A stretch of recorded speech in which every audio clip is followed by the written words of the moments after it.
Testing, testing. Nope, that's awful.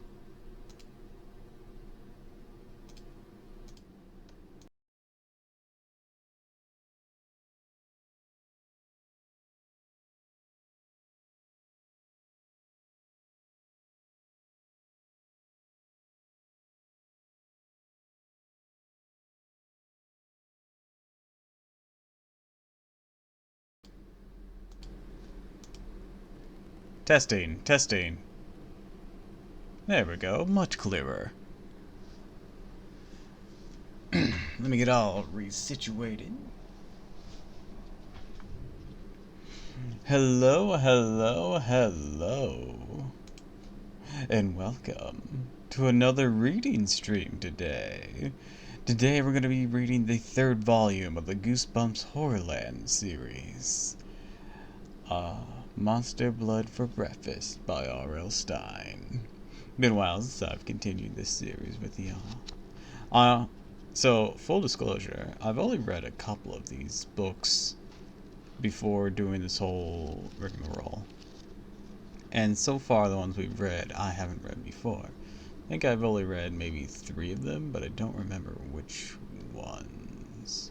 I want to say that I've read the Mummy one before, but I don't remember anything about it. So, there's that. I know I haven't read this one, or at least I'm pretty sure I haven't read this one.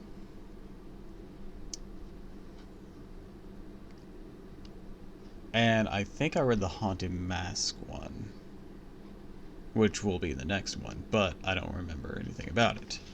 Maybe when reading it, I'll learn something, or I'll remember something and be like, oh yeah, I remember that, but at the current moment, I do not.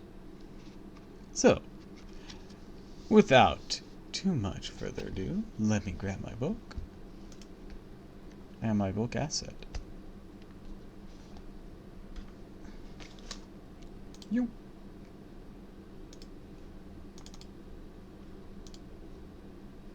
That's the wrong button.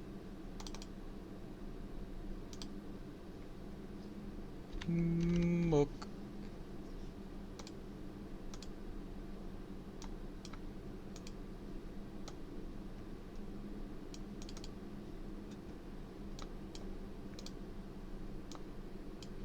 All right. Let's see. Oh, nope. Those things are still there. I was trying not to have that there. How embarrassing. Alrighty.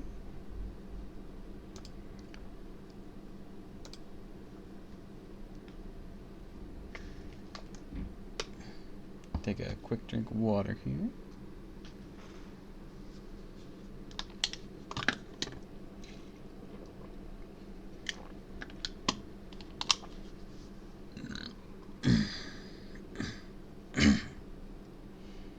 Alrighty. Let's get to it.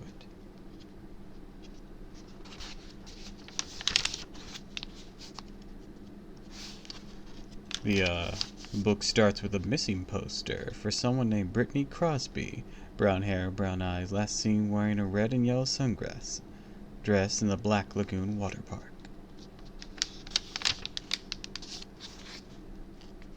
Can't remember if that was one of the previous characters or not. I'll be honest, I don't remember. I'm sure it will be somewhat reintroduced to them, all sparks of memory, but just that description, I got nothing. Of course, this book will have the usual story beforehand and then the HorrorLand section afterwards.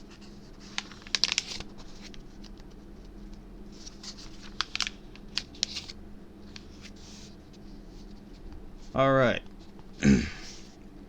My name is Matt Daniels, and my terrifying story begins in a typical morning. In my house, typical means totally annoying, 'cause who shows up just as my sister Livy and I were finishing our breakfast? The kid from next door, Bradley Wormster. Everyone in school calls him Worm. It's a pretty good nickname for him, trust me. Bradley shows up in our kitchen almost every morning, just as Livy and I are finishing breakfast. and he gobbles up whatever he can grab. He's so skinny, it's hard to believe he could eat everything at the kitchen table. Well, if we let him, he really does look like a long, lanky worm with glasses. I have this idea that one day I'm going to glue the Pop-Tarts to the table. I'm going to enjoy the look on Bradley's face as he struggles to pull them up. I think that would just tear out the Pop-Tart, to be honest. I'm great at inventing stuff, really good in science, and I'm a pretty good athlete. But it helps me against Worm's dirty. He drives me nuts. This morning, Bradley waited until Mom's back was turned, and he dropped a fat, dead horsefly into my cereal. Stared down at that fly floating on top of the milk. "Yucko!" Bradley said. "You don't want that, do you, man? There's a dead fly in it." He pulled the bowl away from me, tilted it to his face, and drank the cereal down, then spit the fly to the floor. "Not bad," he said, using Livy's sleeve to wipe his mouth. "A little soggy. Someone deck this kid." Nah, you don't just sit there and take this disrespect. Beat the shit out of this child.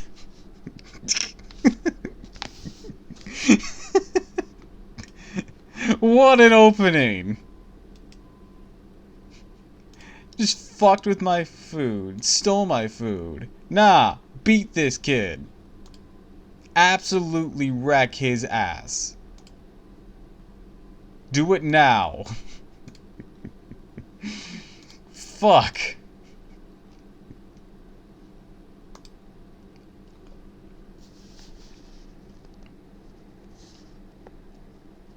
"Let go of me!" Livy cried. He snapped his fingers an inch from her nose. Thinks that's totally funny. Livy hates it. Mom has no idea what a pain Bradley is. She was cleaning something at the sink. "Mom, can I have another bowl of cereal?" I asked. "No seconds, Matt," she replied without turning around. "Gotta watch your weight. Your big swim meet is coming up, remember?" My stomach growled. Angrily, I grabbed a wet glob of cornflakes from Livy's bowl from my fingers and stuck it into Bradley's nose. "No, punch him! Beat the shit out of him!" Mom turned around. "Matt!" she shouted, glared at me. "Don't play with your food!" "Yeah, Matt, don't play with your food," Bradley said, grinning. "Beat him!"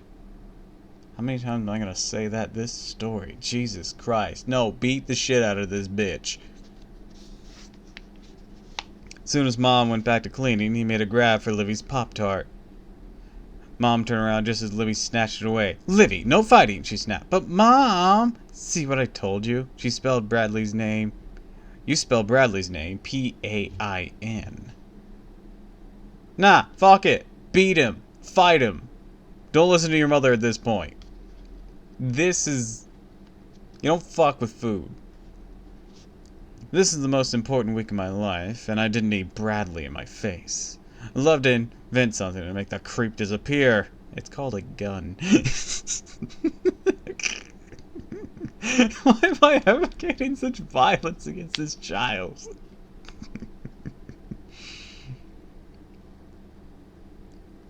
Or maybe I could just ask him to disappear. There are a few problems. For one thing, he lives in the house right next door. His mom and my mom are business partners. Both run a party catering business from our homes. I don't care. Beat his ass. That means that Livy, Bradley, and I are thrown together a lot. Continue to beat his ass. He'll learn. And there's another big problem. Bradley worships me. What? Why would he do this if he worships you? Sorry, I keep interrupting myself. This morning, Bradley put his paws all over my new swim team t-shirt. "Matt, can I have this shirt? Where'd you get it? It's awesome. It's kind of small on you, isn't it?" Always wants to dress like me. Thinks it will make him popular, too. It's pitiful, right? The guy never stops talking. "Do you see that scary movie on HBO last night?" Are we allowed to say that? "Claw? Totally creeped me out. Those two claws reached out of the basement, grabbed the kid by the shoulder." He squeezed Livy's shoulder with both hands. "It's like this. Ha-ha! And the vicious claw." "Stop! Let go!" My sister screamed. "Livy!" Mom scolded. "Stop being such a crap." "No! Control this child! Beat his ass!" Not even through the first chapter, and these chapters are short. And I want violence on this kid. You don't have to kill him or nothing. Just punch him. Beat him. Don't even have to do it that bad. He's probably a baby. Bradley laughed. He waited till Mom left the kitchen. He pulled a small orange and black can from his backpack. Matt, check this out. Go ahead, open the lid. I dare you. I groaned. Now what? It's probably one of those, like, spring thingies. No, with, like, the paper worms or whatever they are. Never actually seen one of those IRL. But I figure that's what this is. Warren spends all his time online, plays these sci-fi battle games till late at night. He's always sending away for all kinds of weird things. Shoves the can towards me. Go ahead, open it, he said. Pushes hands back. No way. Okay, I'll do it. Grips the lid, starts to turn it, then suddenly stops. His eyes went wide.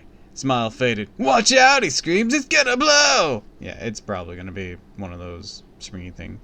The lid popped off and clattered to the floor. Stared to the can. Empty. Bradley laughed. I smelled something dead and rotting floating up from inside the can. Like a dead fish, only worse. Year-old spoiled milk. Ugh! Grabbed my stomach, let out a groan, tried to hold my breath. Too late, the sick smell invaded my nose. Now I could taste it on my tongue. Ugh! My stomach lurched and I started to gag. I jumped to my feet and ran to the bathroom. Livy was retching loudly, came running right behind me, her hand pressed tightly over her mouth. I could hear Bradley laughing his head off. He had a hee-haw donkey laugh. Obnoxious. Leaning on the bathroom sink, I took several deep breaths. My stomach heaved. Couldn't get the pukey smell all from my nose and mouth. Could smell it on my clothes. Glanced at the clock. No time to change. It's gonna smell like sour milk at school all day. Trudged back to the kitchen. Bradley was still laughing at his stupid joke. That was a riot, he said. You both look green. Ha ha. Held up the empty can. Check it out. In big black letters, the labels read, Gas attack, a party favorite. Bullshit, it's a party favorite. Nobody wants this at a party. Livy had tears in her eyes. Her hands were balled into tight fists. Punch him. Do it. Knew she wanted to murder Bradley. So did I. What could we do? You guys totally stink, he said. He laughed his hee-haw. Donkey laughed some more. What could be more embarrassing than walking to school with Bradley every morning? Livy took off and ran, her red ponytail flying over her backpack. So long, suckers! She shouted. You know what? Honestly, fell. Ditch this bitch. I was stuck with him. No way to escape. It's only 3 blocks to Shady Hills Middle School. But with Warren beside me, it always seemed like 3 miles. I have the same sneakers, Bradley told me. He stomped down hard on my foot. But mine aren't scuffed up like that, he said. Give me a break, I muttered. He ran ahead a few steps, then pushed a hand against my chest to stop me, opened his backpack, fumbled around inside it. Don't wait for him to finish! Move! Swear you won't tell anyone about this? He whispered. I got something here. I brought it online. Totally impressed Mr. Scotto. No way, I said, jumping away from him. If it's another stink can, keep it to yourself. No, this is serious, he said. He swatted a fly off his stringy brown hair, pulled a tiny jar from his backpack. It's no joke. It's a big deal. The school bus rumbled past and turned into the Willis School. I glanced around, the only kids in sight. Bradley, we're gonna be late, I said. I hate to be late. Competitive swimmer, remember? Like to be first, not last. Bradley spun the lid off the tiny glass jar. Inside, I saw a jagged piece of white rock. Know what it is?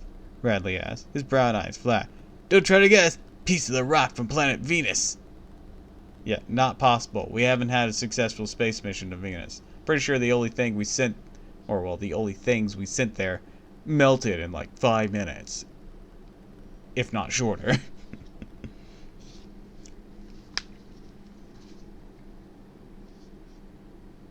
Huh? I cried. Are you kidding me? Bradley, how could you fall for such a stupid... You're stupid, Matt! He shouted. It's real! One of our space probes brought it back. The space probes didn't survive, bitch. There's only 10 rocks like this on Earth, and I wanted an auction for it. Would you believe it only cost me 20 bucks? Yeah, that's 20 bucks you got scammed out of. I shook my head. I didn't know what to say. Bradley and I are both 12 years old enough to know you can't buy rocks from Venus for 20 bucks. Pulled it out of the jar and placed it carefully in my hand. Is this going to score a point, Mr. Scotto, or not? Don't be too jealous, Matt. But this could win me the science prize. Science prize is a big deal. I've been working on my project for weeks. Mr. Scotto is our math and science teacher. He's also a celebrity in Shandy Hills. He used to be an astronaut. This year, he started a contest in our school, said it would award $500 and a free month of NASA space camp in Florida to the kid in his class who created the most original science project. Cool, right? Since I'm a science freak in school and everyone expects me to come up with something great, I think it's a really good idea. How can I compete with a rock from Venus? This couldn't be real, could it? No, use your brain. It's not real. He got it for 20 bucks. Turned the rock over my hand, studied it carefully. Solid white, kind of chalky, really cool to the touch. Oh, wait. Hold it up close to my face. Struggled to read the tiny type engraved in the stone. What's your problem?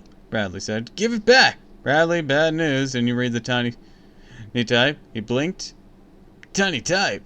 I nodded. Yeah, it says made in China. Not funny, he cried. You are so not funny. Grabbed the stone in my hand, raised it close to his face and froze. I wasn't kidding him. Really did say made in China. Bradley shrugged. No biggie, he said. Bradley said that 100 times a day. No biggie, no biggie. Totally obnoxious, right? No biggie. Bradley pulled back his arm and heaved the stone as a stop sign in the corner. Maybe don't throw the fucking rock.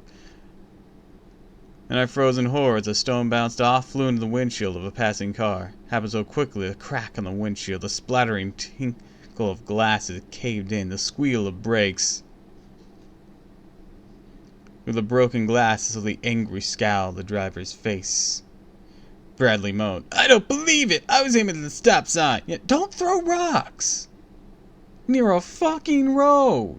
Dumbass kid! I hope you get your ass beat! He saw the driver staring at us. Bradley pointed at me and shouted as loud as he could, Why'd you throw that stone, Matt? This kid needs to be...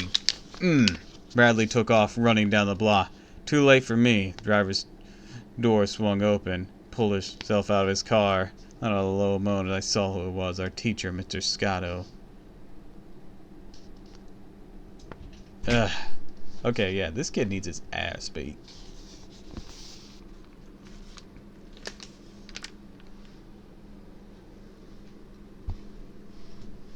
And now I have food.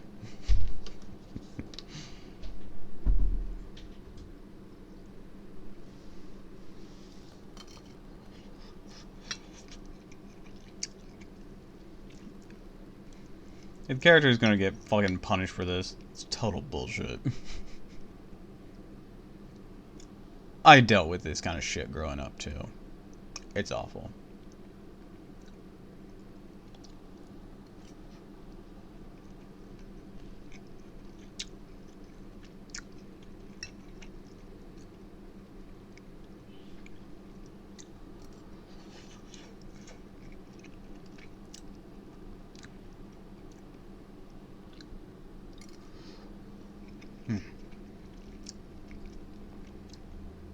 Like, who the I would not be hanging around this kid.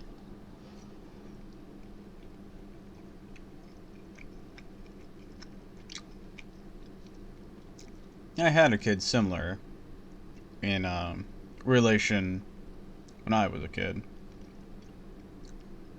I regret not punching him.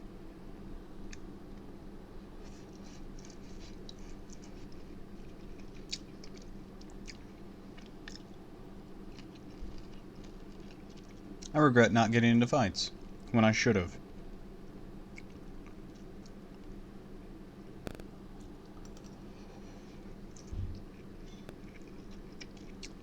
Because some people need to be fucking decked.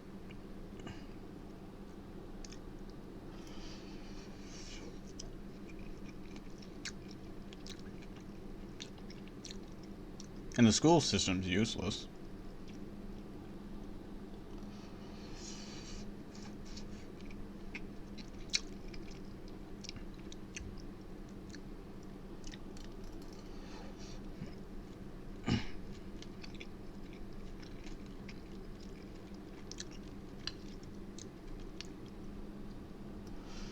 Hmm.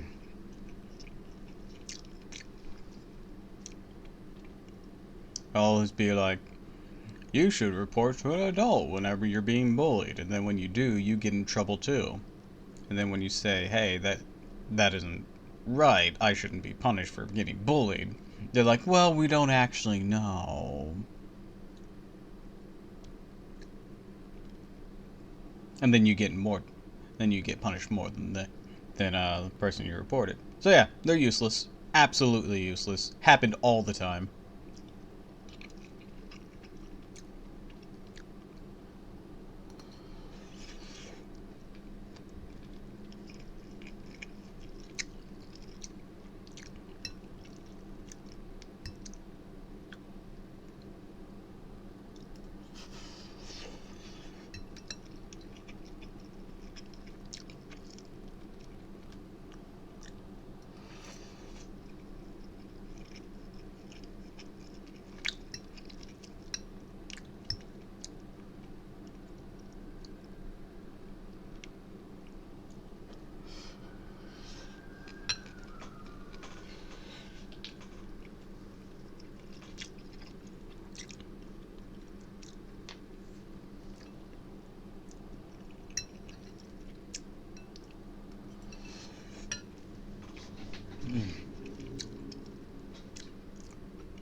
Sorry, I want to finish my fried rice now that it's hot.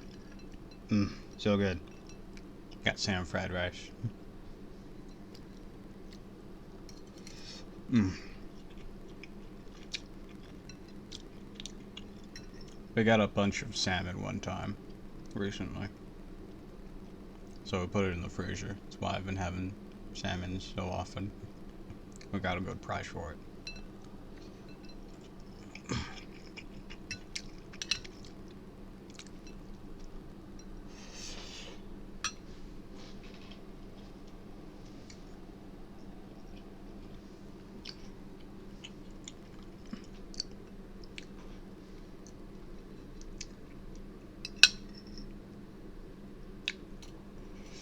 Mmm.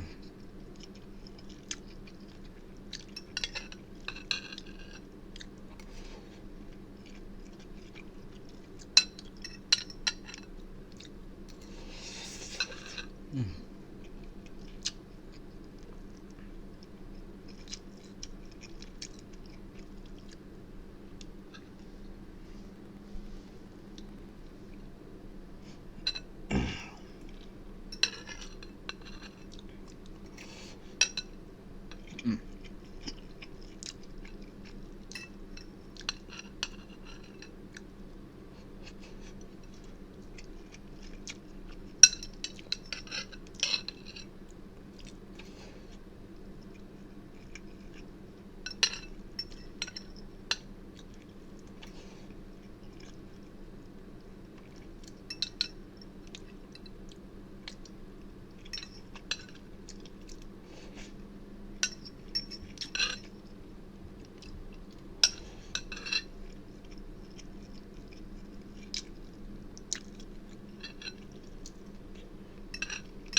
Alright, ice done. Let me go wash my bowl real quick.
Alright, I'm back. Now, back to where I was.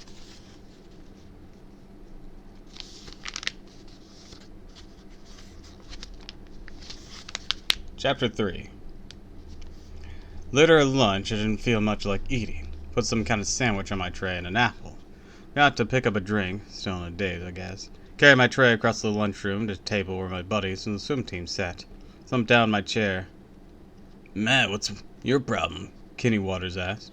Crushed a soda can in his hand, tossed it at a group of girls at the next table. Crowded out angrily and called him some ugly names. Had a little thing with Mr. Scotto this morning, I muttered. No way, Kenny replied. You're a star. No way's gonna pick on you. Didn't exactly pick on me, I said. Didn't feel like talking about it, trying to erase it from my mind, but it wasn't easy. Mr. Scotto came storming out of his car. I took the rap for Bradley. Didn't snitch on him. No one likes to snitch, right? No! No, that's the wrong choice. You tell him what happened. No! You don't take the blame for that shithead. You never take the blame like that. This person is awful to you. You don't take the blame for him. If he was your actual friend, maybe. But no. And even then, an actual friend will stick up and just take the rep for himself on something like this.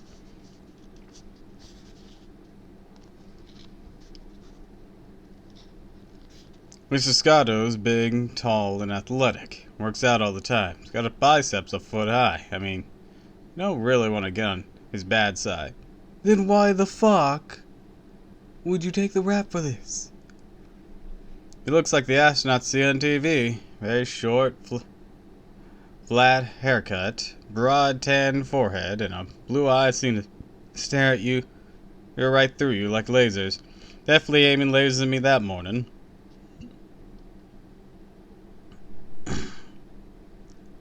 No, let this dickhead get in trouble, you dumb motherfucker.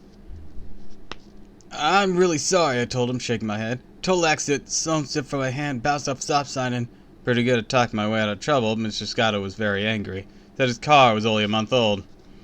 Knows I'm not a bad kid. I think he believed it was an accident. My insurance will probably cover it, he said. If not, I'll have to call your mom and dad about it.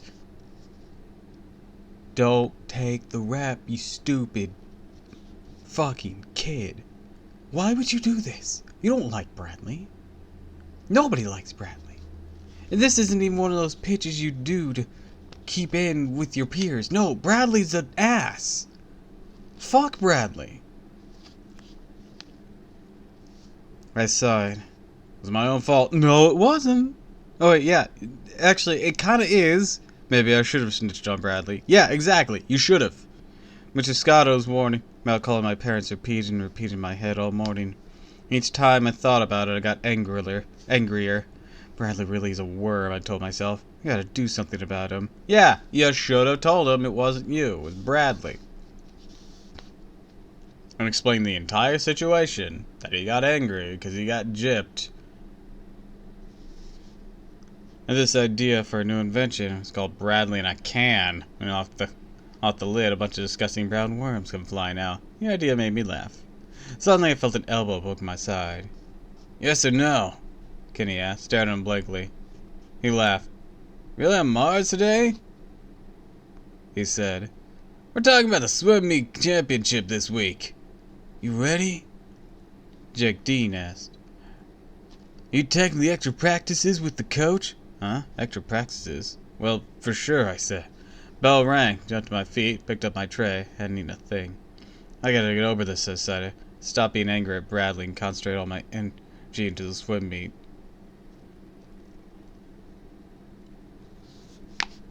Why'd you defend Bradley? That was the stupidest move you could have made this entire story. Besides not decking him at breakfast for dropping a fly in your cereal.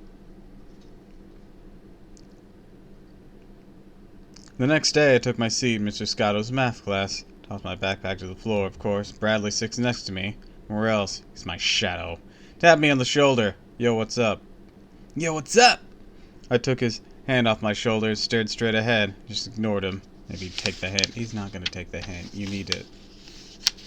You need to be more forceful. We had a math test. 20 algebra equations to solve. They're pretty easy. I'm good in math. Oh my god, Bradley's gonna cheat off you, and, like, you guys are gonna... oh, this is gonna be... I already see where this is going. Equations are like doing puzzles, like solving puzzles. Lean over the test paper, my page filling in the answers. Next to me, I keep hearing Bradley's chair squeak. Glance at him quickly. Do you believe it? The worm is staring at my answers and writing them down. Glance back again. Wasn't imagining it. Bradley was definitely copying them from me. Son of a bitch. Punch this dick! Did Mr. Scotto notice? Or is my eyes to the front of the room? No. Teacher was leaning over his desk, reading a book. Kept looking up at the clock. We only had 10 minutes left. Well, I felt a little relieved. I didn't see Bradley cheat. Then I felt Bradley's breath on my neck. Bradley whispered, "Don't go so fast!" Too loud. Some kids turned around. I froze. The pencil fell from my hand. Mr. Scotto jumped to his feet. "What's going on?" he boomed, narrowing his eyes at Bradley and me. "You two comparing answers?" "Matt, you don't have to keep showing me your answers," Bradley said loud enough for the room to hear. "I can do the test on my own." Beat him! If he's doing this on a regular occurrence, you need to wreck this fucking kid.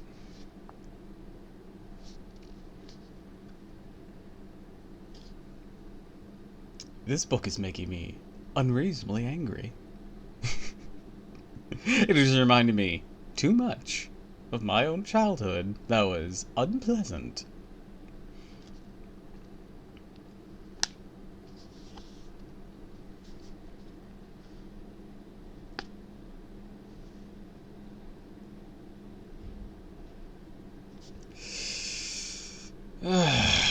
This Bradley kid needs to get decked.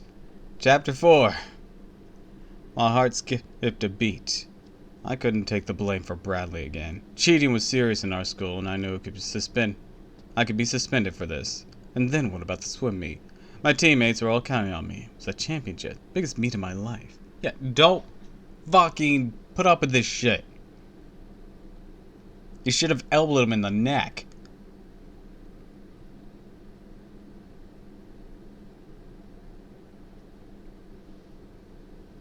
I don't care if that gets you suspended. Don't take the rep for this shit.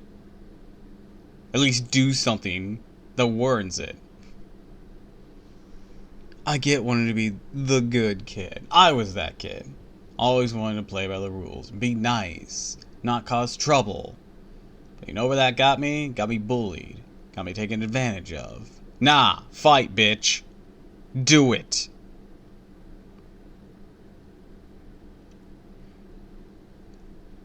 What would mom and dad say if I was forced to miss it? I think they'd be very angry with you for cheating, even if you didn't actually cheat. Matt, Bradley, put down your pencils, Mr. Scotto said. I need to talk to you both. Waved us to the front of the room. Could barely breathe. Didn't want to believe this was happening. No biggie, Bradley whispered, following me to the front of the room. He loves you. He can talk us out of this. We? Or us? There is no us. Mr. Scotto rubbed a hand over his short hair. He eyed us, both shaking his head. I do not allow cheaters in my class, he said sharply. I'd like you both to go stand in the hall till the test is over. You both get zeros. Yeah, this is the time where you slam Bradley's head into the desk. Do it now. But, I sputtered. It's not my fault. I didn't do anything. With Bradley, he... Mr. Scotto raised his hand to silence. Not another word. Know how to feel about taking responsibility. Yeah, well, I'm not... Oh.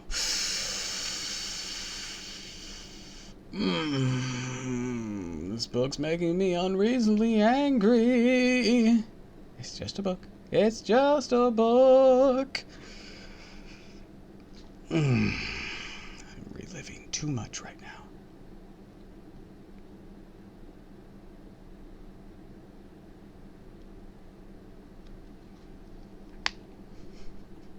This book is not good for my age, for my health. I almost said my HP. He wouldn't listen to me. Gonna suspend us? I asked in a trembling voice. I haven't decided. he replied. I glared fiercely at Bradley. He stood there with a stupid grin on his face. Beat him! Get violent! Bradley will probably say, "No biggie," when he gets out in the hall, I thought. I'll have no choice. I'll have to punch his lights out. Do it! Do it! Do it! Do it! Then I really will be suspended for good. I'll have to punch his lights out again. Yes! Yes! Mr. Scotto held the classroom door open. Still grinning, Bradley stepped out in the hall. Started through the door. Mr. Scotto followed me. Listen, Matt, he whispered. Nice of you to try to help Bradley, but don't take it too far. Stared at him. You don't have to cheat to help him. Mr. Scotto continued. Strike two, Matt. I don't understand what's gotten into you. I must be tense from the swim meet. More strike, I'll have no choice. I'll have to suspend you from school. But Mr. Scotto, I... Closed the classroom door behind me. Nah, time to beat Bradley. Don't care if it's strike three at this point.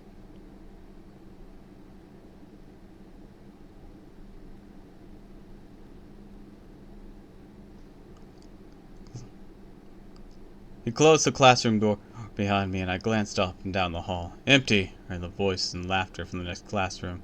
Bradley leaned against the locker, stomped over to him, grabbed him by the front of his t-shirt. Why'd you do that? I growled. Why'd you copy my answers? He saw that sick grin on his face. You're the math king, right? He said. Who else am I gonna copy? Beat him. This book's really getting to me.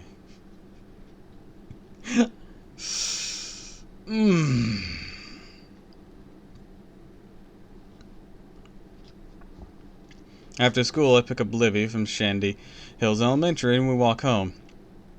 She began kidding around, bumped me with her backpack, trying to trip me. Livy's 8. I think that's just funny. I'm in no mood. Stalked her while faster to get away from her. Heard you got in trouble today, she called. Huh? Swung around and stared at her. How did you hear that? Not even the same school. Some kids were talking about it, she said. Oh, great. Oh, great. The news was spreading all over town. Perfect honor roll student Matt Daniels is a big cheater. Thank you, Bradley. Now, it's time to beat the shit out of Bradley. It had been past time. It was time during Chapter 1 to beat the shit out of Bradley. It was time before this book began to beat the shit out of Bradley. Hold on. I cannot contain my anger here right now.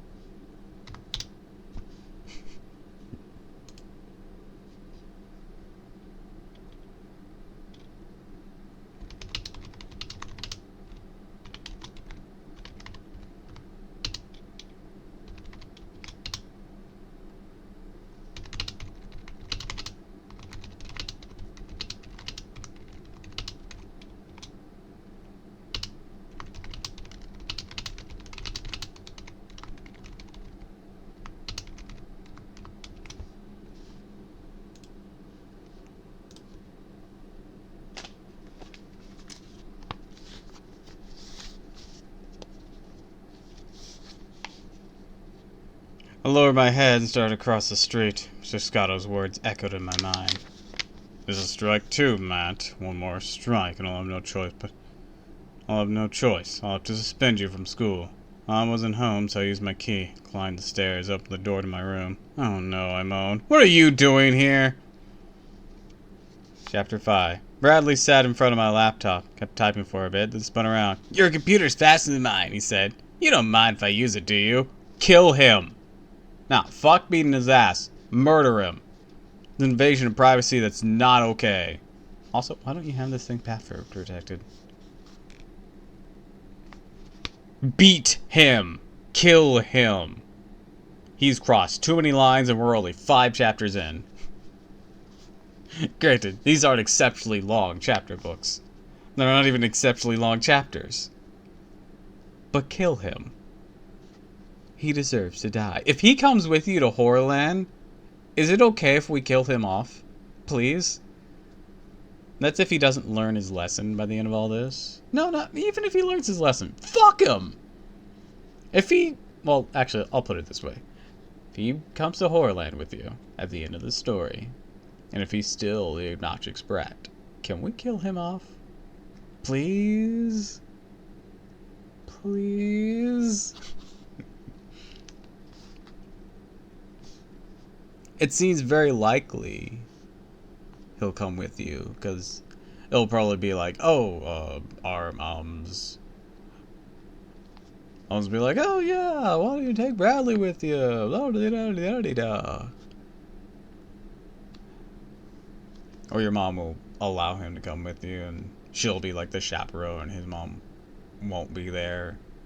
So you have to take care of him, and then, like, man, can we kill this kid off in HorrorLand? He probably won't die in the main story, because this is a Goosebumps book. Hell, even in HorrorLand, it's unlikely. But can we please kill him off? I am so sick of his shit. I keep just pausing to advocate for violence against Bradley. I might have a problem.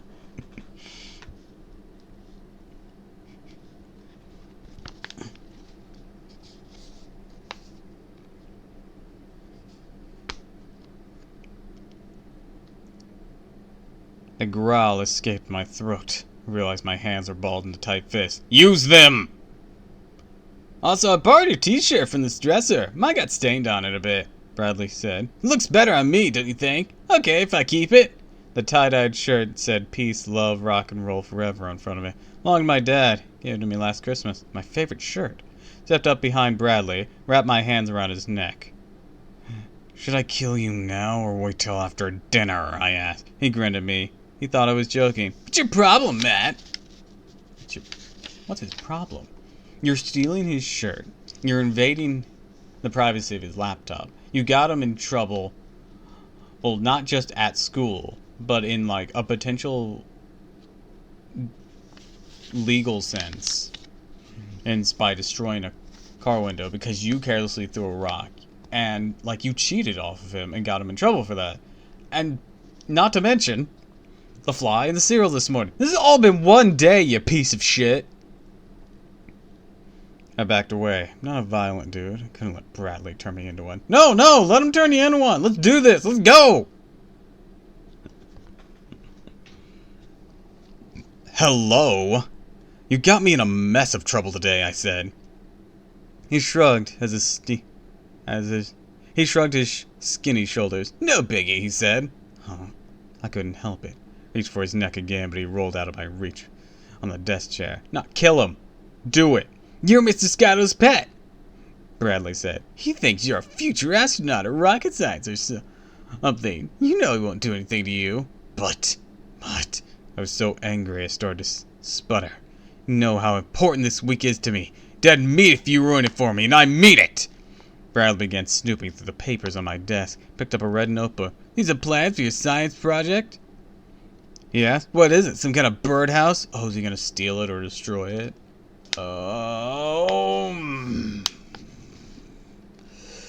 Bradley needs to die. Grabbed the notebook out of his hand. Yeah, if you really want to know, it's a birdhouse with a computer chip in it. He giggled. A computer chip in a birdhouse? Weird. It's not weird, I said. Chip controls the lights and the air temperature inside. Controls an automatic bird feeder. Bradley thought for a moment. Way cool, he said. You're gonna be a great scientist. Maybe if I stick close enough, I will too. No, fuck him.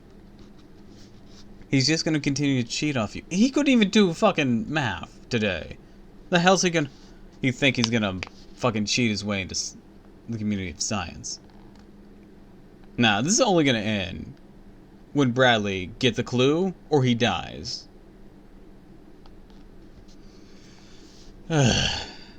Yucko, give me a break. Stood up and gave me a salute, then walked out of my room. Clomped down the stairs. Let out a sigh of relief when I heard the front door close behind him. Good riddance, I muttered. It really gets my stomach churning. Gets my blood boiling. Personally. I knew I had to calm down. Filled my big yellow watering can with water. Carefully watered my ivy plants. 2 of them in clay pots next to the dresser. Their shiny leaves trickled down the walls, almost to the floor. Spent a lot of time watering them, cleaning their leaves, fixing their soil. It's a secret. Sometimes I even talk to them. Oh, so Bradley's gonna destroy these things. Absolutely.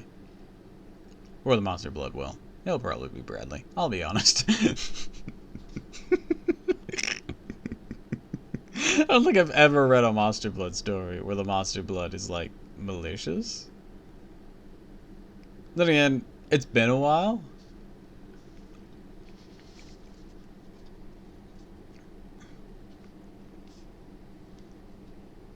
Caring for my 2 ivory plants always calms me down. Started off as a science project, wanted to see how they grow under different amounts of light.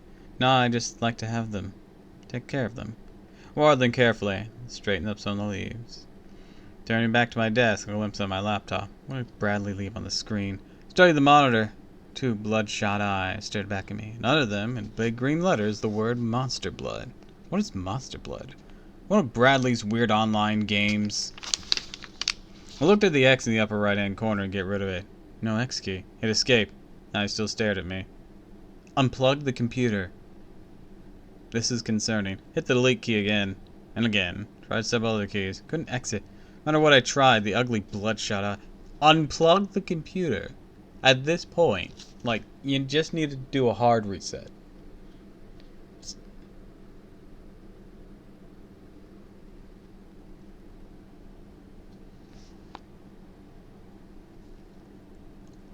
Couldn't exit. No matter what I tried, the ugly bloodshot eye stared at me. Then I heard a scratchy, whispered voice, low at first, then louder. Enjoy your monster blood. Enjoy your monster blood. Enjoy your monster blood. The cold, raspy voice gave me the creeps. Press the mute button on the front of the laptop. Oh, wait, it's a laptop? Yeah, okay, just hard... Turn the power off. Hard shutdown. Sometimes it has to be done. No, the whispered words still poured out. Enjoy your monster blood. Enjoy your monster blood. Press the mute button again. Again. Enjoy your monster blood. What's going on? Can I get it to stop? Heart started to race. What did Bradley do to my computer? I slammed the laptop closed. No. Then I waited a minute or two for it to shut down. I raised the lid. The eyes stared out at me. No, you just put it into sleep. Stared out as if they could see me. The word monster blood oozed down the screen. The voice whispered again and again. Enjoy your monster blood. Enjoy your monster blood. No! I cried. Yanked the power cord from the back of the laptop, then flipped it over, fumbled with the battery lid. Finally pulled the battery out. You didn't try hitting the power button for, like, holding it down?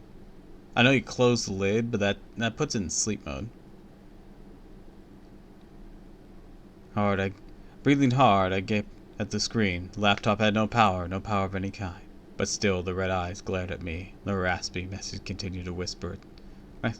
Raspy voice continued to whisper its message. Enjoy your monster blood. Enjoy your monster blood. Okay, at that point, destroy the laptop. It is a lost cause. No, actually, first, show your mother. And then purge it. Be like, okay, Mom, computer's fucked. Bradley fucked my computer. I don't even know. I think it's a curse. It is alive without its battery. I'm holding a battery right now. It needs to go, and Bradley needs to die.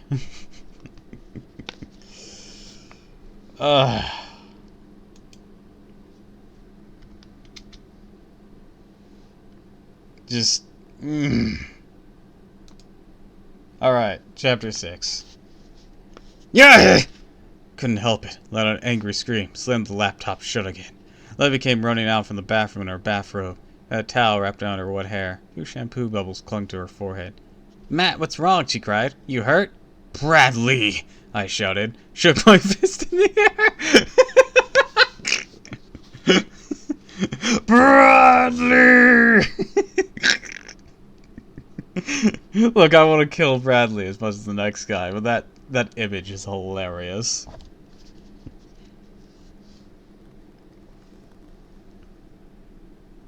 Her blue eyes went wide. She knows I'm always the calm one in the family. I'm the one with good in emergencies. One thing in the world that makes me lose it. Bradley Wormster. Livy wrapped the towel tighter around her wet hair. What did he do? she asked. Playing one of his dumb jokes, I said. Messed up my computer. Fixed it so it won't turn off. Won't turn off, really? Try unplugging it and taking out the battery? Livy asked. Pretty good with computers for an 8-year-old. Of course I tried that, I snapped. I pushed past her and headed to the door. No, that's a bit rude to your sister. She was being nice this time. Show her the battery. She's like, yeah, I'm holding it. Matt, where are you going? Livy called. To Bradley's, I said. Are you gonna hurt him? Can I watch? Yeah! Hell yeah, Livy. Let's go! I didn't answer. Stomped down the stairs, crossed the backyard, walked through Bradley's kitchen door. Kitchen was bright and warm and smelled of cinnamon. Mom and Mrs. Wormster must have been baking. Hi, Mrs. Wormster. I'm here to kill your son. Bradley was standing at the sink, squeezing a yellow cupcake in his hand. Vanilla frosting smeared across his face. Sorry I can't share, he said. The last one. I hope that's not for the catering event. Hope those are just spares. 'Cause otherwise he's gonna blame it on you.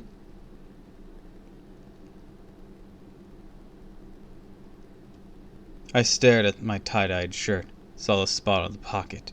Give me my shirt, I shouted, now! Whoa! His brown eyes went wide, shoved the whole cupcake in his mouth, swallowed it without chewing. What's your problem, Matt? I just borrowed it. Give it back, I demanded. Started across the room towards him. Okay, okay! He started to pull off the shirt, so skinny I could see all his ribs. What'd you do to my computer, I asked. Think that was funny? Handed me the shirt. Excuse me? You messed with my computer, I said. One of your stupid jokes. You fixed it so I can't turn the thing off. Shook his head. No way, you're crazy. And you're a liar, I shouted. No way, he repeated, shoved back with his scraggly hair with both hands. You sick or something? Act like a total nutcase. Stared at his skinny ribs.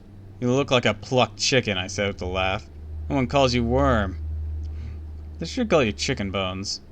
His face turned bright red. Oh yeah, he cried. I could see he was hurt. Won't be making fun of me very long. I laughed again. You'll see, Bradley said. I found something awesome. It's gonna make me bigger and stronger than you, Matt. Then you'll talk to me with some respect. The tough talk for a pile of chicken bones, I said. Nah, don't let it get here. Kill him now.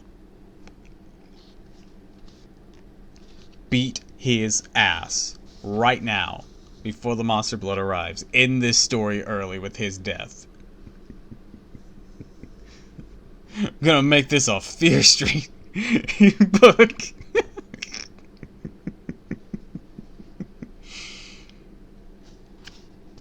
It's enough talk for... Oh, I heard that. I know. Wasn't very clever, but I was still too angry to think clearly. Swung around, stomped out of the kitchen door. At least I got my dad's shirt back. Made me feel better. No, you should have done more. You should have fucking wrecked this kid. Outside, I turned and looked through the window. Marla was reaching for another cupcake. Got home, Mom was sitting at the kitchen table. Saw a tall glass of iced tea in her... Or she had a tall glass of iced tea in her hand. Glanced at the clock over the sink when I walked in. Matt, hi, were you at swim practice? No, I said, and rolling the shirt in my hand. Had to get something back from Bradley. Mopped her forehead with a paper napkin. I'm beat. Just got back from next door. Shirley and I baked 8 dozen cupcakes and chocolate and vanilla cupcakes today. Can you imagine? Snickered. Bradley was enjoying a few of them. Mom groaned. Shirley and I told him he couldn't have any. They're for the big party on Saturday. Face it, he's a creep, Mom, I said. Mom frowned at me. Don't say that. He's your friend. No, the fuck he isn't. You two have known each other for your whole lives. Let's be honest. Bradley knows he can't compete with you in sports and in science or in popularity. He says these things just to get your attention. He's still a creep. Now, this is the point where you tell your mother about everything he just did to you today. Breaking the window, cheating off you and getting you in trouble. You tell her this right now before somebody else does. Be honest and straightforward. And if your mother doesn't believe you, that sucks, but you tried. Otherwise, someone else, say Bradley, is going to tell her. And you're going to get in all kinds of shit because of Bradley. Fuck Bradley. Fuck this kid.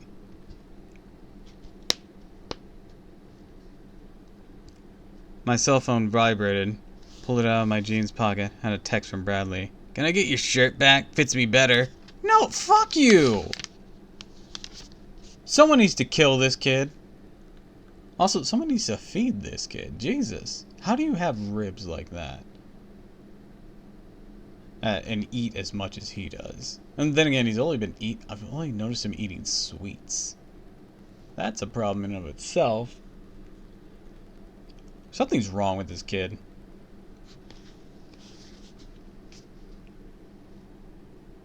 I worked on my science project till about midnight. Next morning, I woke up a little late, pulled on my cool new black and white Raiders jersey and jeans, hurried down to breakfast. Brad was already at the kitchen table, gobbling down a toasted muffin. Stood up when I came in. Check it out, dude, he said. He stretched out his arms. Wearing the same Raiders jersey. We're twins, he said, and slapped me on the back. Right way to start the day. Matt, want some eggs this morning? Mom asked. No time, I muttered. I have to go change my shirt. Oh, have some eggs, dude. It doesn't take that long to change a shirt. Before the class began, Mr. Scotto called me to the front of the room. Brain spun. What did I do wrong this time? Couldn't think of anything. Did he want to talk to me about his broken windshield again? My heart started to pound as I stepped forward. Stood up to his desk. Morning, he said softly. Took my arm and led me out to the hallway, away from the other kids. Kids were still in their lockers, making their way to the classroom. Studying Mr. Scotto's face. Couldn't tell if he was angry or not. Smelled like peppermint. I think it was his aftershave. A small cut on his chin from shaving. Leaning against the tile wall. How's it going? I shrugged. Okay, I guess. No, it's not awful. Normalize being honest with this response. It's like, oh no, it has been terrible. Bradley's a nightmare.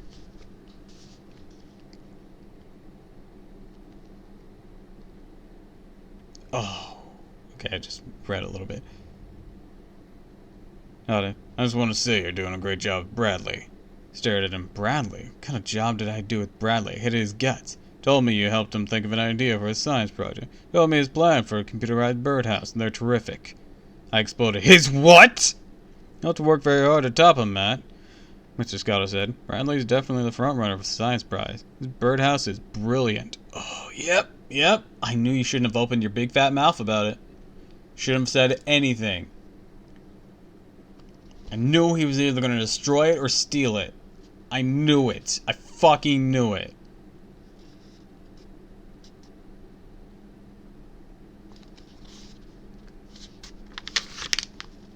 Oh no, please no. It's too much. I couldn't talk. Couldn't think. Felt as if my head was about to pop like a balloon. Never felt so angry, so furious in my life. Could Bradley do that to me? Because he's an asshole who takes advantage of those around him. He's an awful human being who needs his ass kicked. This book's gonna be longer the more I keep trying to get it through.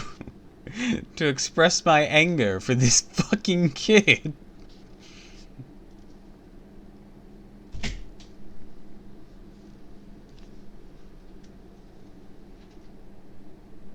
I squeezed my fist so tight my fingernails dug into my palm. Mr. Scotto? I said through gritted teeth. I have to tell you something about our idea. He grinned at me. That was such a nice thing for you to do to Bradley, he said. Gonna forget all that little cheating thing. I'll let you make up the math test. Thanks, I muttered. What could I say? I needed that math grade. Couldn't let Bradley get away with stealing my product, could I? I mean, at this point, there's no way Bradley's smart enough to pull this off. My suggestion is to take what you already have and destroy it completely, so Bradley can't steal it or salvage it. Come up with a new project, and then Bradley will be up a creek. He can't steal your work, and he's not smart enough to do it on his own. Don't forget to destroy the notes about it, too. Just in case he can somehow figure out something there. Because fucking fuck this kid. Books make me unreasonably angry.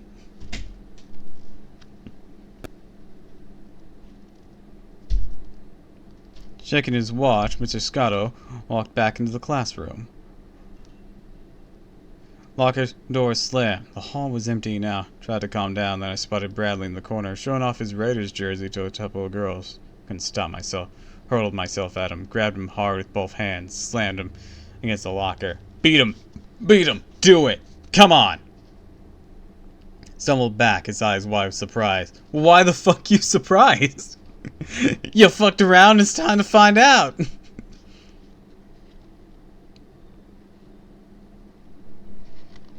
His eyeglasses fell off and hit the floor. On me a crowd is gathered. Where'd they all come from? Good question. Fight! Fight! Fight! They began to chant. Fight! Fight! Fight! Fight! Their voices rang in my ear. Saw red. Knew I was out of control, but I couldn't help it. Pressed Bradley against the locker with both hands. Heard an angry woman's voice from down the hall. What's going on here? Mrs. Grant, the principal. Chanting stopped. Kids behind me didn't move. Mrs. Grant pulled through the crowd. Tiny woman, frail and old, wears gray skirts and gray sweaters. Looks like a sparrow with short, skinny white hair.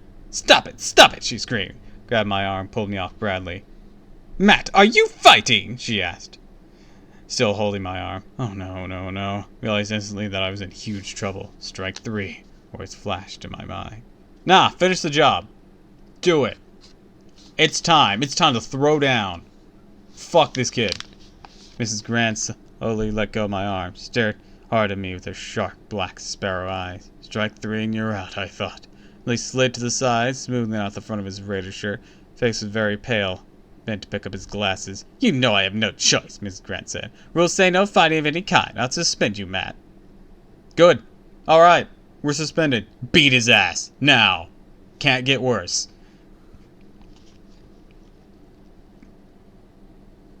I wanted to explain, but what could I say?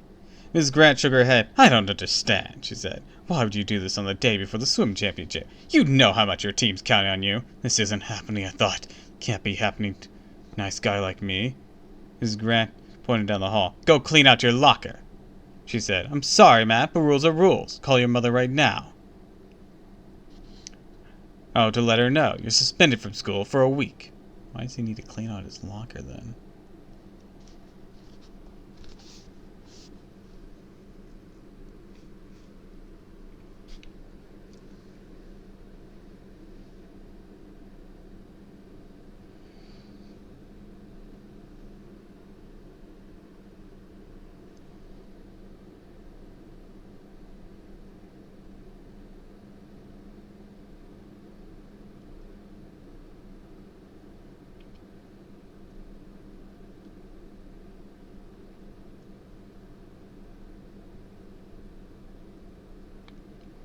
My legs felt weak. My mouth hung open in disbelief. Felt drops of sweat running down my forehead. Go! Miss Grant said, pointing again to my locker. Suddenly Bradley spoke up. But we weren't fighting! Nah, fuck him! Don't let Bradley save you here. Fuck him! He's fucked up so much. You need to fucking shit stomp this kid. Don't let him hold this over your head. Snap his neck.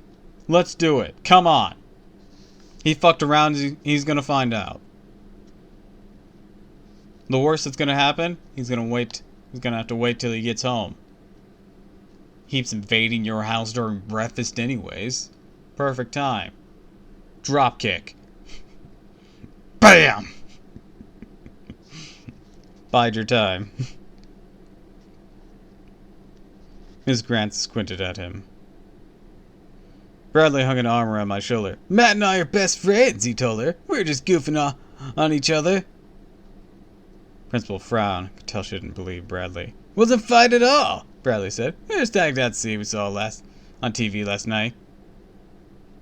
Nah. Use his chance and fucking gut punch him. Don't let him save you. Don't let him have this one up on you. Fuck him.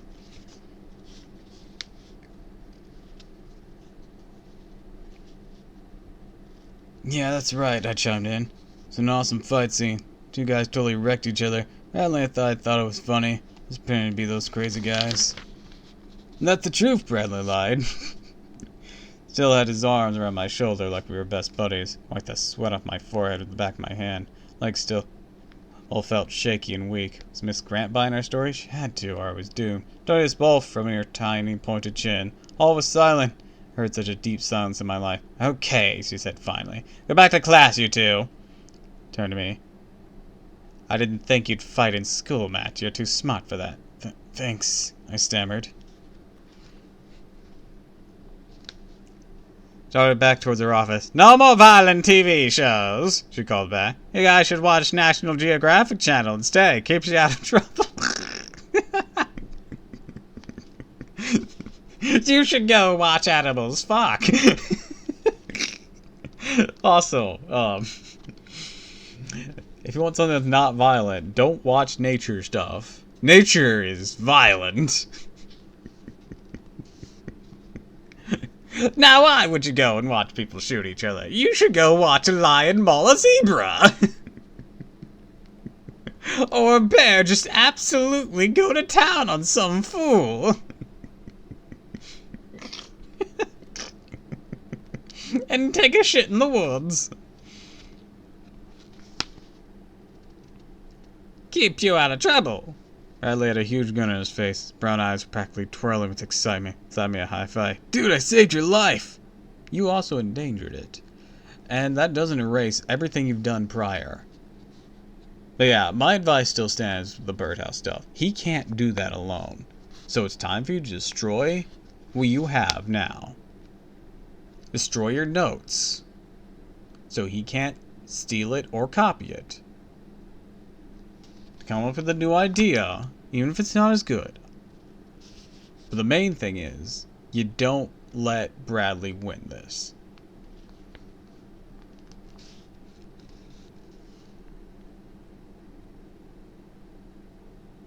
I waited till Miss Grant turned the corner, then I gave Bradley an angry shove. I should pound you, I said. Huh? He backed away. You wrecked my laptop, some dumb monster blood thing. After everything else, you stole my science project? I'm warning you. After the swim meet, you better hide, 'cause I'll be coming for you. Don't get your boxers in a twist, Bradley replied. You can keep your dumb birdhouse. I have something new on the way. Something awesome. I had it sent overnight. My whole life's gonna change big time. I laughed. You'll still be a worm. You'll see, Bradley said. I'll show it to you tonight. You won't be calling me names for long. Oh, so now the house is just gonna get fucking destroyed.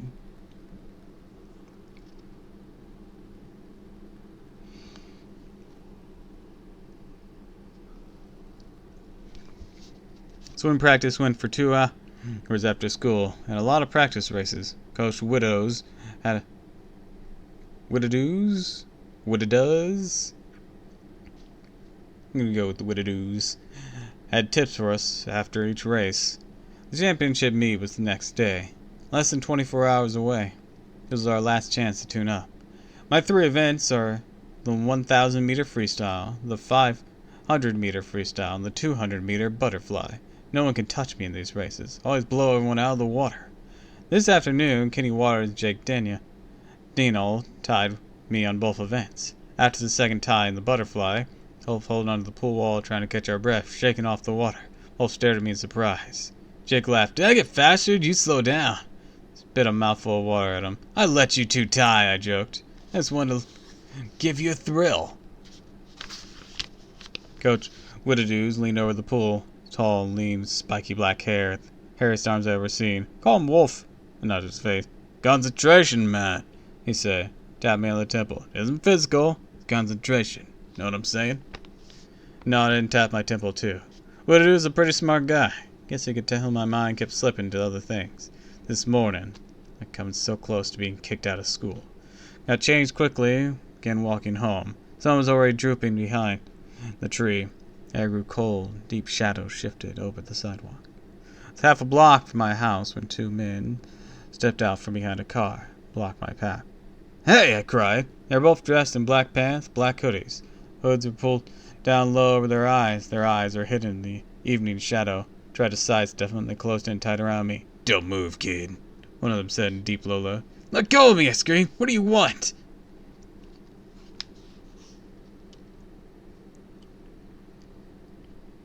They both They were both big and solid, built like tree trunks. Their dark eyes glowed from under their black hoods. A chill ran down my back. I wanted to run. My legs were shaking so hard I could barely stand. I could see my house so close, so close.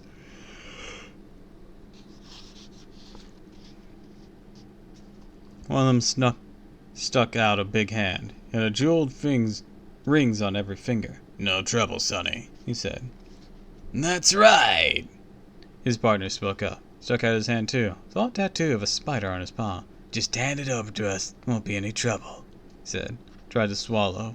My mouth was suddenly as dry as cotton. "Huh? Hand over what?" I choked. "Who are you?" "We're your friends," Spider Tattoo replied. "Well, I want to help you." He glanced behind him, as if to see anyone was coming. But, don't act scared.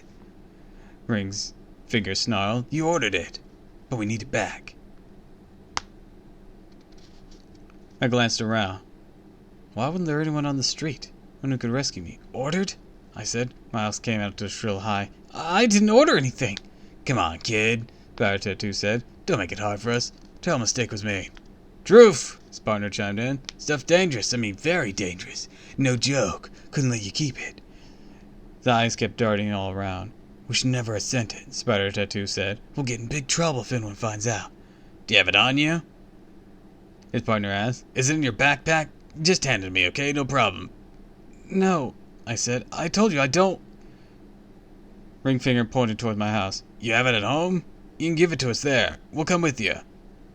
What were they after? Be so dangerous. Why so desperate to get back? I didn't know how to answer them. I only knew I didn't have to. I didn't have it. You've made a mistake," I stammered. Bright white lights rolled over us. Glimpsed of the men's faces, hard, tough looking. Turned and saw a green car passing us on the curb. Passenger window rolled down. Mr. Scotto poked his head out. "Matt, what's going on? How's practice?" Dove to the car, grabbed the door handle, leaning in close. Hosted Mr. Scotto. "Those two men," I whispered. "They're really scary. I don't know what they want." Eyes went wide. Gazed past me. "Men? I don't see any men." Swung around. They had vanished in thin air. Okay, so they think... Okay, so they're probably after the monster blood. Wanting to get it back, because monster blood can be dangerous. And, because it was ordered with your computer, they think it was you. After dinner, I was up in... Or Chapter 10. After dinner, I was up in my room, bending over my ivy plants.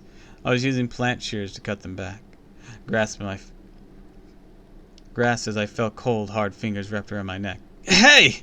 Livy laughed. She pulled her hands away. Why do you love sneaking up on me like that?" She shrugged. "'Cause it's fun." "Give me a garbage bag for the clippings," I said. "Like I'm your servant?" Gave me a push and danced away. "Plants are creeping along the floor," she said, like in a horror movie. "One night they're gonna creep up in your bed and strangle you." "That means he's got a good imagination." "And get really long, they'll reach to your room," I said. Heard the loud thud of the stairs. A few seconds later, Bradley came bursting into my room. "My two favorite people!" Time to kill Bradley.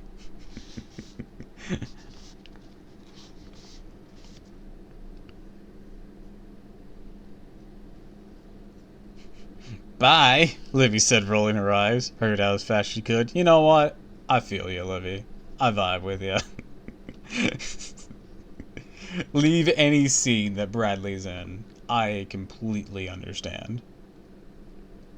Bradley strode up to me, excited grin on his face, wearing a baggy khakis, my Shandy Hills swim tee in sweatshirt. Never gave it to him. Must have stolen it from my closet. Alright, time to beat his ass again. "Check it out, dude," he said breathlessly. Could smell spaghetti sauce on his breath. Tried to back away, but he had me cornered. Held up a small green plastic egg. I already took it out of the box. Couldn't wait. It's gonna change everything. So excited his hands were trembling as he held up the egg. "Order online from Secret Site," he said. "I'm so psyched." Glanced at the plastic egg. Same size as a real egg. "What kind of secret site?" I asked. "Can't get on unless you know 3 secret passwords," Bradley said. He waved the green egg in front of my face. "Know what this stuff does?" he asked. "Make an omelet?" I choked. It grows, Bradley said. Once you open the egg, it grows and grows, and if you eat it, you grow too. Bigger and stronger. I rolled my eyes. Hello, Bradley. Total sucker. You really believe the stuff in this egg will make you grow? How can you be so dumb? How did you fall for another fake? No, no, Bradley said, breathing hard. No way this is fake. Stuff's for real, Matt. Know what I'm gonna do? I shrugged. I can't guess. Bradley rolled the plastic egg in his hand. I'm gonna eat just a tiny chunk. Just enough to make me gain weight and grow big muscles. Then I won't be skinny worm anymore. I laughed. Give me a break. Can't believe you're serious. I'm totally serious, Bradley said. After I eat this, I'll be a different person. I'll be stronger and athletic. I won't have to copy you. I'll be better than you! But Bradley... Kids will invite me to parties and choose me to be on their soccer team. Want to hang out with me? Bradley went on. You'll stay home by yourself, talking to your ivy plants. Let me see it. I said. He dropped the egg in my palms, warm and damp from the sweaty hands. I raised it close to read the words engraved in the green plastic. Monster blood. Oh, wait, I said. Suddenly it all came clear. Bradley, did you send for this last night when you were using my laptop? Bradley nodded. Yeah, so? 2 men in black flashed in my mind. Pictured their faces, their dark, angry eyes. This monster blood had to be what they were after. Bradley ordered it on my computer. They think I have it. They're desperate to give it back because it's so dangerous. They're the innocent little egg. Used to have silly putty that came in an egg like this. Why are these two men so eager to get it back? What's wrong with this stuff? Plastic egg suddenly felt hot in my hand. Chapter 11. I set the monster blood egg down on my desk. Give it to me, Bradley said. I'm not gonna wait. I'm gonna taste it right now. Serious, it's gonna change my life. Shoved his shoulder. Guess what, dude? This monster blood's gonna win me Mr. Scotto's science prize, too. Know what the science experiment is? Me! Okay, you can have an interesting result, but if you don't show your work, not much of a science project, is it? It's like, okay, how's the goop work? What's it comprised of? What did you learn? You can have an impressive result if you want, but if you don't show your work, you ain't winning here. If you can't tell how you sourced this, or how it was made, or what it's comprised of, or anything like that. Hell, if you can't even realistically tell someone what it is that you ate that would end up with that result, then this is all nonsense to them. They can't commend you for anything. It'd be like taking steroids for a weightlifting competition. It's not real. Actually, no, it'd be like taking steroids and being like, hey, I found a thing that let me get muscles. But if you're not going to tell them what it was, they can't validate it.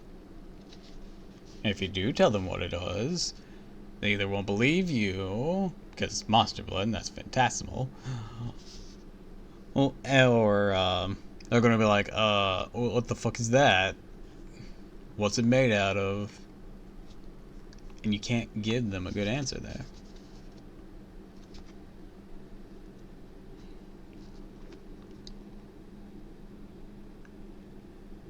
Bradley did a wild dance around my room, tossing his arms in the air and cheering for himself. Had a heavy feel in my stomach, gazed at the green egg. Bradley, I'll tell you about these two men. I started. Bradley stopped his crazy dance. Don't try to talk me out of it. Mine's made up, Matt. Biggest thing I ever done. No, it's gonna be awesome. Bradley, let me tell you. I tried again. No way, he said. Clamped a hand over my mouth to silence me. Gonna eat just enough monster blood and make me as big and strong as you. Read my lips. No one will ever call me Worm again. Nah, I'll call you Worm. You're an asshole. Pulled his hand off my face. Should stop him, I told myself. These two men in black said this stuff was really dangerous. Bradley is a creep, but I can't let him eat something that might make him sick. Yes, Bradley is a creep. My mind returned to the past few days. All the close calls, Mr. Scotto's broken windshield, Bradley getting us caught cheating on the test, my wrecked laptop, almost being suspended from school, all because of Bradley. Creep, total creep. Couldn't help it. Answer came sweeping back, flooded me. Payback time, I told myself. Bradley deserves it. Grabbed the egg off my desk, pulled off the top, and gazed at the blobbing green glue inside. I raised the monster blood to Bradley. Go ahead, I said. Slurp it up. Bradley's face turned serious as he took the egg from me.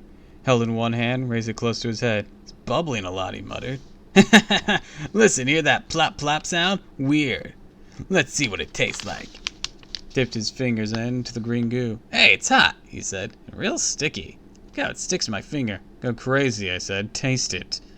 Say goodbye to the old Bradley, he said, and lifted his little finger to his mouth. Chapter 12. Bradley stuck out his tongue, raised the little glob of monster blood to his mouth, grabbed his arm, pulled it down. No, I cried. What are you doing? Bradley said angrily. Let go, what's your problem? Tried to lift the monster blood to his mouth, but I held his arm away. Can't let you do it, I said. Changed my mind. Guess I have a conscience. Couldn't do something that evil to Bradley. Let go of me, Bradley screamed. You're not the boss of me. Is it gonna fall in the ivy, and the ivy is gonna be the thing this time? I don't ever remember for a single case where, like, the actual monster blood was the problem. There is one that I don't think I've read. It's like this purple monster blood. Then again, I might have read it, but I don't remember anything about it. Like, the cover shows it having sharp teeth and whatnot, but I don't remember it ever behaving like that. And the cover on this one is just a big glob of living monster blood, the usual green stuff, covering some kid holding a cereal spoon.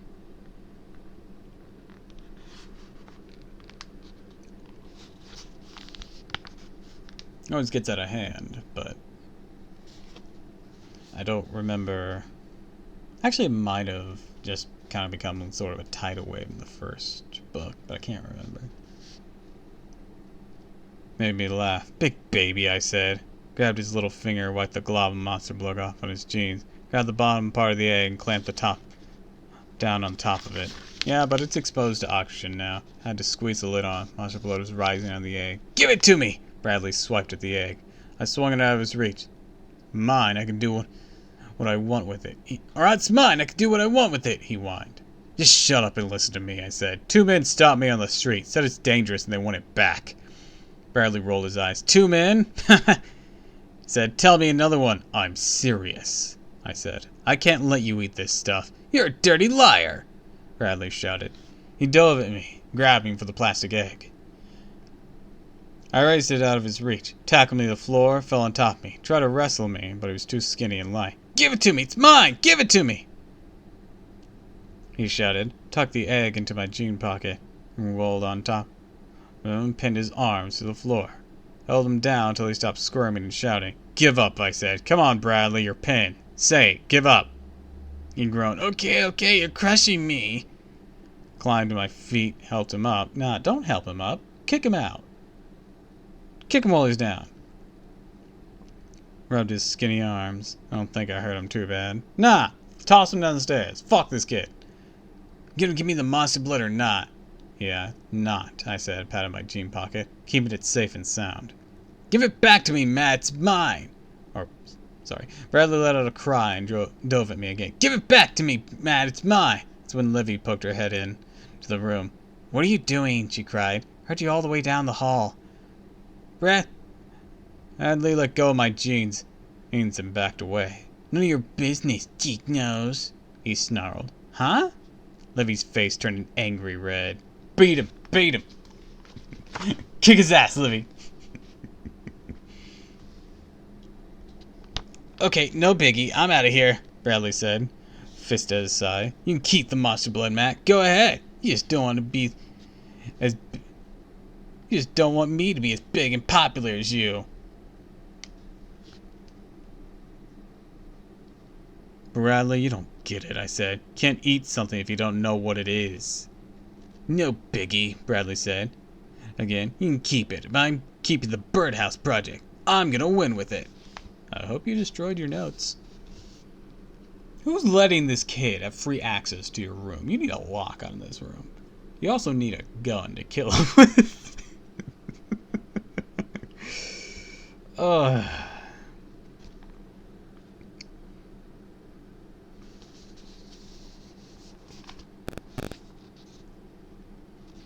He shoved Livy out of his way and stomped out of the room, muttering fiercely to himself. Whoa, what was that about? Livy said, pulled the egg out of my pocket and held it up to her. Some stupid gunk Bradley ordered online. He wanted to eat some of it, but I wouldn't let him. Let me see, she said. Grabbed the egg, pulled it open. Ooh, sick, she moaned. Watched it bubble over the side of the egg. It's really gross, I said. Livy pushed up her nose. Smell it, it's totally pukey. Yuck. It smelled like moldy Brussels sprouts. Hated Brussels sprouts. Grabbed the egg from Livy's hand. Bradley really wanted to eat this stuff? Livy said. I nodded. He's one sick dude. Livy stared at the egg. Yeah, sick. We both heard Mom calling downstairs. Livy turned and ran to the stairs. Watched the monster blood bubble and pop. People really eat this stuff. That's one of Bradley's crazy ideas. Carried the egg to the window, peered down the street. The two men in black might be hanging out outside. Grown out and handled the monster blood, but nope. Two rabbits stood in the front lawn, up on their hind legs, frozen in highlights as the van rolled past. No sign of the men in black. Whoa. Felt the monster drug drip to my hand. Looked down. The green goo had bubbled up over the side of the egg, poured onto my palm, again spreading my fingers. Dropped the egg into my dresser. Big blob of monster blood clung to my hand. Oozed over my fingers, hot and sticky. Struggled to pull it off, but clung tightly. Putrid smell was making me sick. What if I can't pry it off, I thought. What if it just keeps growing on me? Chapter 13. Finally, I pried the sticky stuff up and rolled it into a bubbling ball. I turned to my dresser, stuffed it back in the egg. Whoa! Let out a cry when I saw the green gunk pouring over the side of the dresser into one of my ivy plants. Ah, okay. So that's going to infect the ivy plant. Gotcha. I had an idea that was going to happen after he brought into the room. We established the ivy plants. Like, the ivy plants was going to either get destroyed by Bradley, or they were going to become victims to the monster blood. That's how this goes.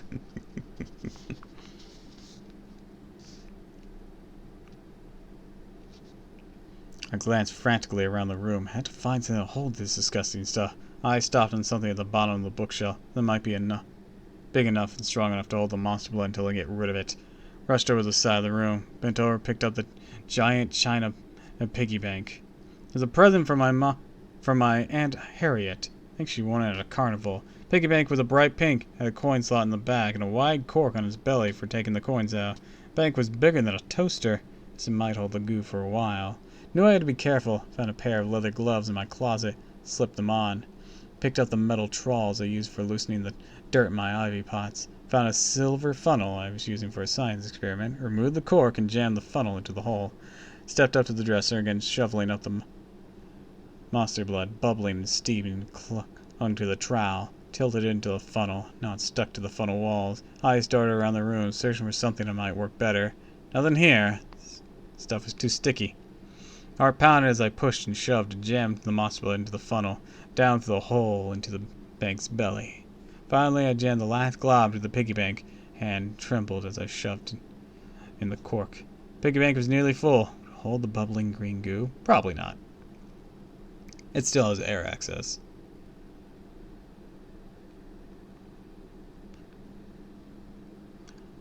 If I remember, this stuff starts to expand once it has oxygen. I tossed the funnel into my closet and grabbed the roll of masking tape I was using to build my birdhouse model. Wrapped the tape all around the bank, strip after strip. Wrapped many strips of paper over the slot at the top. By the time I finished, sweat poured down from my forehead. My shirt was drenched. My arms and legs were trembling. Thought about the swim team tomorrow. Guys were all counting on me. Whole school was counting on me. Had to calm down. I had to go to sleep. Coach Widowdoes has always insisted on 8 hours sleep before a meet. Picked up the piggy bank, heavier now and warm. Carefully I carried it to my closet. Tucked into a low shelf, way in the back. Gotta calm down. Gotta stop thinking about monster blood. I picked up my watering can, again drizzling water over the two ivy plants. Untangled some vines, misted the leaves. Working with my plants always calms me down. No way I could think about them. I could stop thinking about the bubbling green gunk in the piggy bank in my closet. Take it to town and dump tomorrow, first thing after the swim meet, I decided. Dump was only 2 blocks away. Could bury it there, no problem. Took me a long time to fall asleep that night. I had a bunch of disturbing dreams. I dreamed I heard bubbling sounds nearby. Glug glug pop glug glug. Woke up slowly, feeling groggy, head heavy as a rock. Glug glug pop glug glug. Sound from my dreams, awake now. I can still hear them. Wet smacking noises, gurgles and pops. Took a long while to realize sounds were real, not a dream. Jerked straight up out of bed. My heart skipped a beat. Glug glug glug. From the closet I let out a long, worried sigh and climbed out of bed. The sick sound grew louder as I crept across the room. Had the monster blood escaped? Would it come sweeping over me in a tidal wave of hot goo? 2 feet from the closet when I heard a scratching sound from behind me. Went around, opened my mouth. In a scream of horror, a man, a giant 8 feet tall, stood in my room, in front of the window, waving his outstretched arms at me. Chapter 14. "Who are you? What do you want?" I cried. Then I gasped. Moonlight flooded the window, and I saw that I wasn't staring at a giant man, staring at one of my ivy plants, the one closest to the drawer. It had grown to the ceiling. Great tendrils were waving in the breeze from the open window. I clicked on the ceiling light. The plant was huge, creaked and groaned, bending and stretched, and the vines brushing against the ceiling. The monster blood, I remembered, dripped off the dresser into my ivy plant. But I was right about one thing. The green goo really made things grow. This isn't fair, I thought. This just isn't fair. Practice and work so hard in the championship meet tomorrow. I was getting no sleep and felt stressed and frightened. How big would the ivy plant grow? Glug, glug, glug. No choice. I had to check the closet, make sure the monster blood was still safe inside the piggy bank. Stepped up to the closet. Took a deep breath, turned the knob, pushed open the door. "No!" I screamed as a tall, hot wave of goo washed onto me, bounced off my chest, then oozed into my hands. "Oh no," I groaned. "This isn't happening." Monster blood spread over my hands, tightened itself like a pair of gloves. Staggered back. My hands started to itch like crazy. The green goo tightened itself tighter and tighter. Shook my hands frantically, but the hot gunk clung to my skin. I struggled. The monster blood bulged bigger. It oozed onto my chest and swiped at it with both hands. Very slippery, covered in green goo.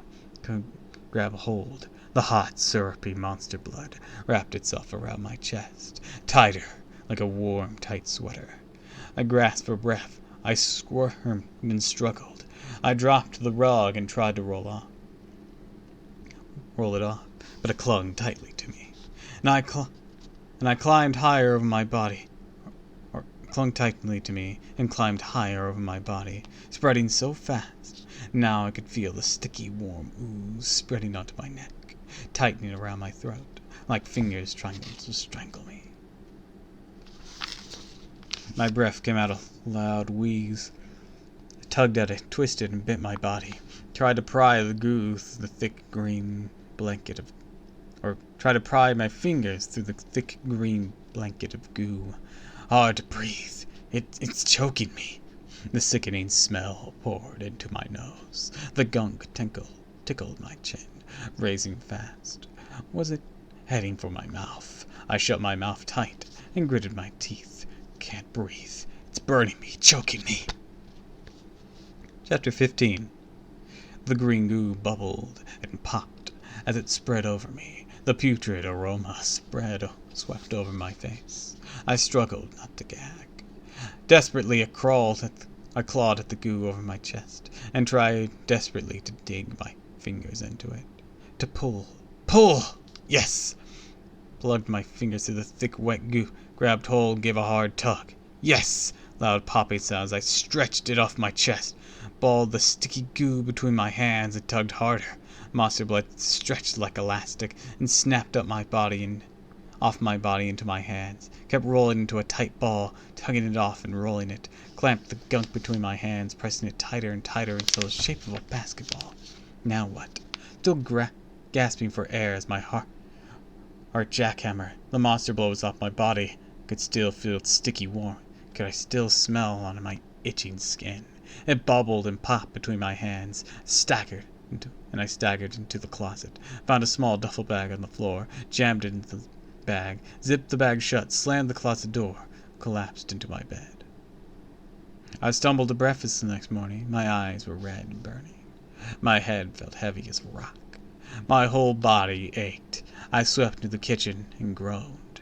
Who had the nerve to show up this morning? 3 guesses, they're all Bradley. Wormster. Grinned at me, and like everything was perfect between us. "What's up?" he said. Raised his hand to slap me a high five, but I walked right past him. "Look, dude," Bradley said. "You don't have to share your cereal with me this morning. Mom gave me my own bowl." Held up the cereal bowl like it was a prize. "Thrills and chills," I muttered. I dropped in my chair across the table from him and ate my cereal. Livy sat next to Bradley. She was mashing up her scrambled eggs with a fork. Likes to mash them flat. Didn't ask me why. Checked to make sure my mom wasn't in the kitchen. Didn't want to tell her about monster blood upstairs. Dad was out on the town, so he couldn't help.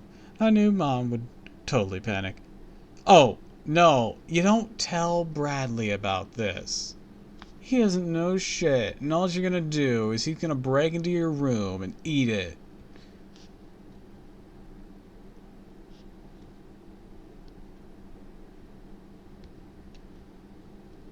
I leaned over the table. "Bradley, listen to me," I whispered. "We have a real problem." Tilted the cereal bowl to his mouth, made loud slurping noises, and laughed. Thought it was a riot. "I'm serious," I said in a loud whisper. "Monster blood. It's totally out of control. Made my ivy plant grow and—" Bradley snapped his fingers right in front of Livy's nose. "Stop it!" Livy screamed. Jabbed Bradley with her elbow. "Stop snapping my face, worm. I mean it." She elbowed him again. "You hit my nose." He laughed. "What nose?" he said. "You call that pimple a nose?" "Shut up!" Livy shouted. "At least I don't look like a slimy worm."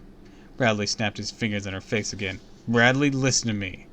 2 of them were going at each other. I had to shout at the top of my voice. "What? We have to do something. My ivy plant." Mom burst into the kitchen. "What's this racket?" she cried, covering her ears. "Go on, all of you. Get out of here. You're all going to be late." Put a hand on my shoulder.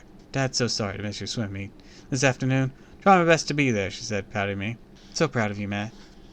"Thanks," I muttered. "Won't be proud if I fall asleep in the pool," I thought.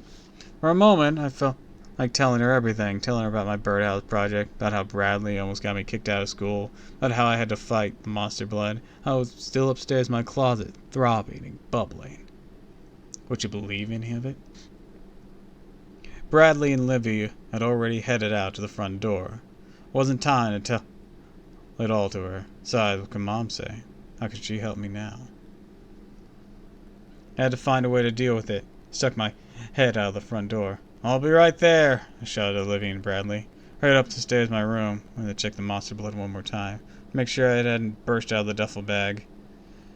My heart was thudding to my chest. Pulled open the closet door. Ceiling light flashed on. And let out a startled cry. The monster blood. It was gone. Yeah, Bradley probably stole it.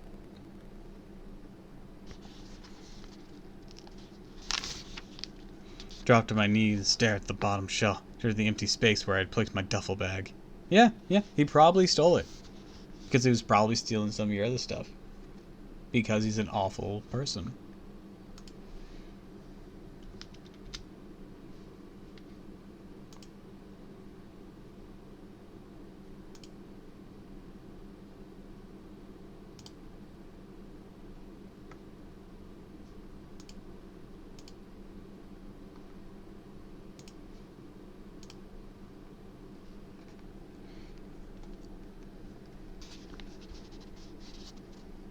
I shut my eyes. How could this happen?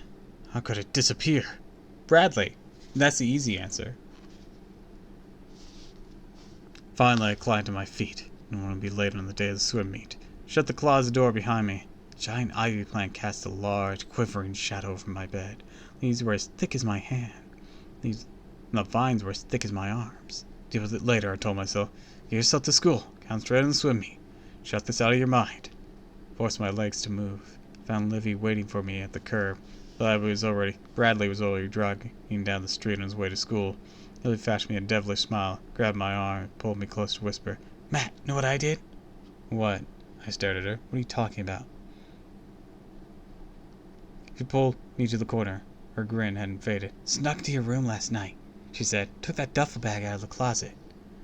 My mouth dropped open. How'd you know about it? You were spying on me? Slapped my arm. Listen, let me tell you what I did. This morning, I took a gob of that gooey stuff out of the bag. Guess what? Put in Bradley's cereal. Oh, no. Bradley got what he wanted. No. Nobody likes Bradley getting his way. He's gotten his way all book. Tossed her head back and burst out laughing. I almost choked. My breath caught in my throat. How could you? I cried. She shrugged. He deserves it, she said. But Livy, you don't understand. That stuff. I know. It tastes like yuck, she said. She giggled. But Bradley didn't even notice. Do you see him? Down the whole ball.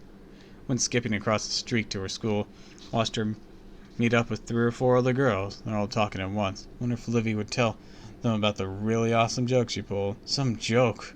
My head was spinning. Without knowing it, Bradley ate a gob of monster blood.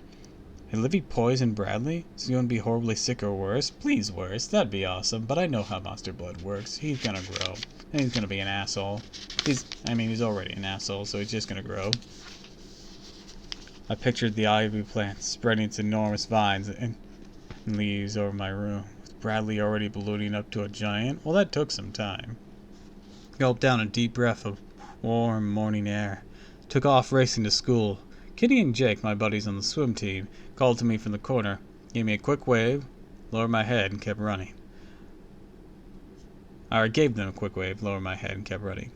A few minutes later, I dodged the group of students into the hall and burst into Mr. Scotto's room. Bradley! Bradley!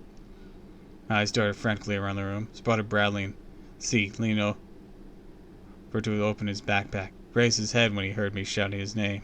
Struggling to catch my breath, I stared at him. He looked the same, and started to grow. Grabbed Bradley by the shoulders and began pulling him from his chair. Hurry, I choked out. You gotta see the nurse. He laughed. Have you gone wacko? I'm not sick. Held on to his shirt. It's no joke, I swear. You have to go see the nurse right away. He pushed my hands away. No way, he said. You're crazy. Kids were staring at us. Are you fighting again? I heard a girl ask. That's the front of the room. Mr. Scotto wasn't there yet. Turned back to Bradley. Please, I said. I'm your friend, right? Get up, please. I'll take you to the nurse. Bradley didn't budge, grilling me. Hey, guess what? He said. I stared at him. What? Saw your sister put something in my cereal bowl all at breakfast.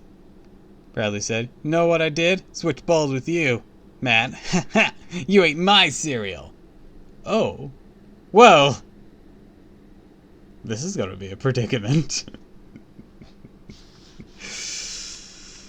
Oh boy.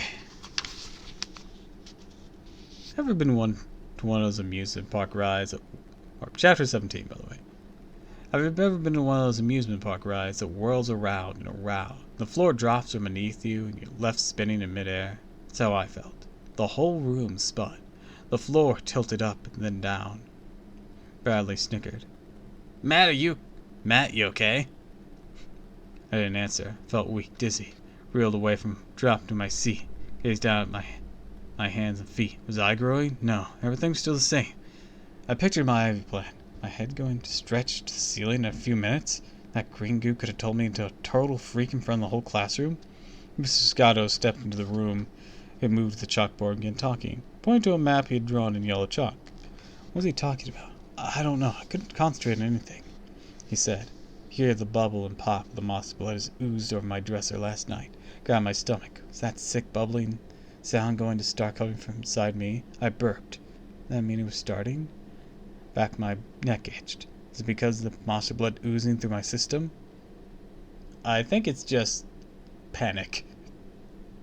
Total panic. It's the only way I can describe how I felt. All morning I gripped the death top in front of me, sweating hands. Kept checking myself, looking for the tiniest change, the tiniest sign. Tried to force myself to listen to Mr. Scotto, but now my ears started to ring. Kept listening to the monster blood in my stomach to begin to bubble. Yeah, you might be having an anxiety attack. I should have been thinking about the swim meet after school. Concentrate. That's what Mr. Woodadoes told me. But how could I concentrate when I kept picturing the 2 men in black?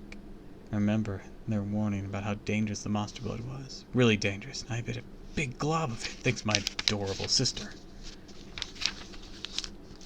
The morning dragged by. I skipped lunch. Trust me, I didn't feel at all hungry. So I went to the locker, checked out my goggles and swim gear for the meet. Actually, I went to the locker room to hide. It would be empty. I didn't feel like talking to anyone. Walked out to the swimming pool. The hot, steamy air felt good in my face. Loved the heavy chlorine smell. Bent down, dusted the water. Nice temperature. Concentrate. Mainly I concentrated on not growing bigger. Looking back to Mr. Scotta's class, gritted my teeth. Kept my stomach muscles tight. Kept checking myself every 2 seconds. Longest day of my life. Kept glancing at the clock. Gonna make it to the swim meet? A little before 3 o'clock, my stomach started to bubble and churn. My hands started to itch. Felt hot sweat run down my forehead. It's happening, I thought. I froze in panic. Felt a cool breeze on my leg and looked down. Oh no. My bare legs stuck out of my jeans. Did Mom shrink my jeans? I asked myself. But I knew better. I knew what was happening. My shirt felt tightened. The sleeves pinched my arms. The collar tightened around my neck. My stomach churned. Felt like an ocean waves inside me. It's happening. It's starting to work. My arms and legs ached. I could feel them growing. The bell rang. Tried to jump up, but I was stuck in my desk. Squeezed myself free and grabbed the backpack from under my chair. The chair suddenly looked a lot smaller. My sneakers pinched my feet. It was hard to move, but I forced myself to run. Heard Bradley call me and then turn around. I ran through the hall, my big feet pounding the floor. I wanted to get to the locker room, change before anyone saw me. Before anyone saw that I was growing taller by the minute. My heart hammering in my chest, burst in the locker room, ran up the wall mirror. Oh wow. I was at least a foot taller. How fast was I growing? Flexed my muscles. I looked good, but of course I couldn't enjoy it. No way I wanted to become a giant freak in front of everyone. Maybe I told myself if I can get in the pool fast enough. I had my big body under the water. No one will notice. Pulled up my swimsuit, so tight I could barely get my legs through it. Tossed a towel over my shoulder, ducked down low, and walked, stooping over. Get in the pool, Matt. Get in the pool before anyone sees. Almost to the pool door. Oh, let out a gasp. Coach Widows stepped in front of me. Hey, Matt, stop right there, he said. You can't get in the pool. I froze, stared at the coach. Heard my shoulders pop. They were groaning. Do you hear me? A smile spread over Coach Widows' face. Can't go in the pool without me wishing you good luck, he said, slapped me a high five. All counting on you, fella. I thought it was going to be like a pre-swim stretches.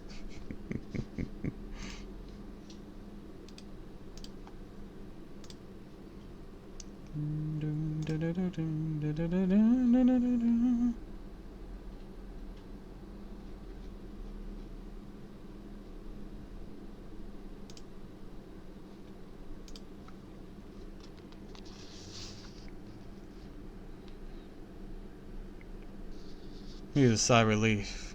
Started past him. But he put out a hand to stop me. Hey, have you grown? He asked. I had to think fast. Yeah, I said. I'm trying to bulk up. Guess it's working. Hurried out to the pool. Hot, steamy air greeted me along, with loud voices and shouts. Team from Upper Fairmore was already taking practice laps in the water. The coach was blowing his whistle, shouting encouragement to his swimmers. Saw about 20 or 30 people in the bleachers far in. A few students. Mostly parents. I didn't spot my mom. Maybe she got hung up, I thought. Waited till a few of the teammates come out of the locker room and dove into the water. So far, no one had noticed how much I had changed. Swam underwater for a lap, getting my body used to the temperature. Then I did the butterfly stroke, loosening up my arm muscles. Halfway across the pool, I stopped, started to tread water. Suddenly felt very strange. Gazed at my hands. They were huge, growing bigger. It was the size of a baseball glove. I felt my arms and legs stretching like someone was tugging them out. My swimsuit felt stretched to its limits, about to pop. Oh, you might have another problem then. A clothing problem. Lowered my feet to the pool bottom, standing at the 6-foot level. My head was still above water. Oh no. I realized what was happening. Came to me in a flash. My ivy plant. Monster blood had dripped onto it. Then I watered it. The plant grew huge after I watered it. Now here I was in the water. As soon as I hit the water, I started to grow really fast. Raised my eyes to the bleacher. No sign of Mom. Good, I thought. No way I want to see her like this. I don't know. I don't think this is the worst situation your mother could see you in. Okay, Mom. I've become a giant. I need some really big pants. Teams were lining up for the first event. 500-meter freestyle. My first event. Saw the officials in black and white striped shirts fiddling with his starting gun. Can I still swim? Frightening thought. Am I too big to swim? Can I still do my normal strokes? Lower my head, gonna practice my breaststroke. Wow, couldn't believe it. My speed was amazing. Felt so strong, shot through the water like an attacking shark.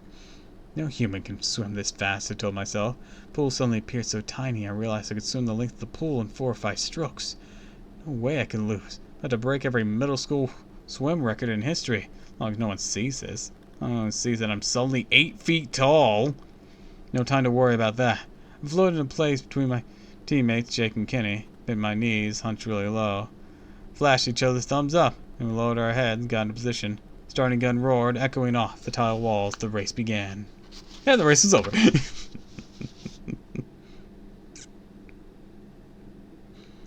Chapter 19. I kicked off from the pool wall, again pulling myself through the water. I reached the other wall in a few seconds, made my return. The other swimmers, still only halfway through the pool, decided to take it easy on them. Swam in slow motion for a lap. My arms were so powerful, my kicks were so much thrust, I could burst forward like a rocket. It's amazing. Couldn't hold it in. Shouted the words out at last. Never felt so fast, so powerful my whole life. Awesome as a rocket, swimming machine, fastest swimmer in the world. 3 laps to go, went into full speed. Sent up a tidal wave of water as I passed the other swimmers. How far behind were they? 2 whole laps? Hear cheers and shrieks and cries, surprise from bleachers. My butt was in the air. I glanced up, saw Coach Whittadoos at the edge of the pool, bent with his hands on his knees, staring at me, wide-eyed, jaws hanging open. Made my turn, went to the final rap. World record, here I come. Ow, hey! Feel myself slow down. Arm muscles began to ache. Hands slapped the water, making loud claps. Big feet splashed up tall waves behind me. Arms, my shoulders ached with pain. Rolled to move forward, bobbing on top of the water like a fat walrus. What's happening? What's wrong? Go, go, go, I urged myself. Water washed through my arms, so clumsily slapped the water. My arms throbbed through pain. Kicks were sloppy, not strong enough to get me moving. Other swimmers glided past me. I had to heave myself forward. Too heavy to pull myself any further. Took all my strength not to sink to the bottom. Too big, I realized. Huge muscle-bound blob. Swimmers passed me in a blur. Kenny raised his head, flashed me a confused glance as I swam past. My chest ached. My legs throbbed with pain. Knew couldn't go any further. Didn't have the strength. Sucking in a deep breath, my aching chest made one last clumsy heave and hit the pool wall. Took a few seconds to hear Coach Whittadoo's shouts. What's he saying? I won, huh? Did I really win the race? Kept my body low underwater. Raised my head. Heard the deafening screams and cheers. Matt, that's unbelievable! You broke an all-time record! Coach Whittadoo shouted, staring at his stopwatch. Kenny and Jake, my other team, swam around me, slapped me high fives, splashing and tugging, and hugged me.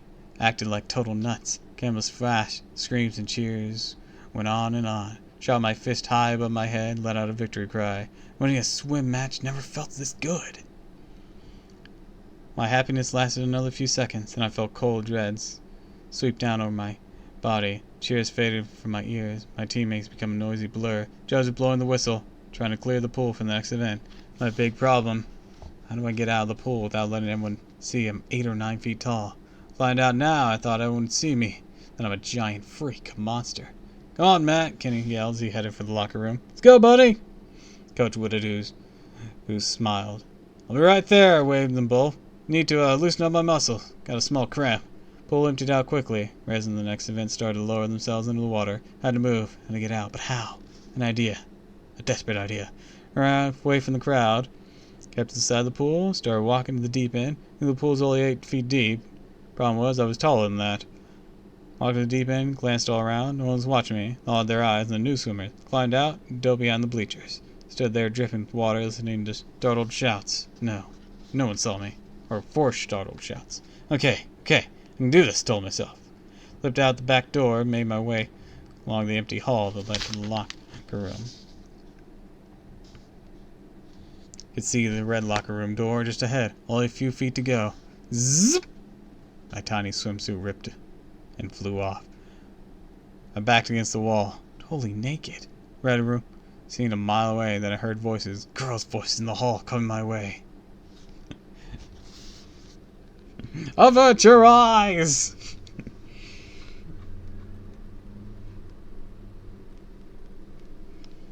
Chapter 20. I lurched forward. My wet feet slipped on the floor. I stumbled into the door, jerked it open, and disappeared in the locker room.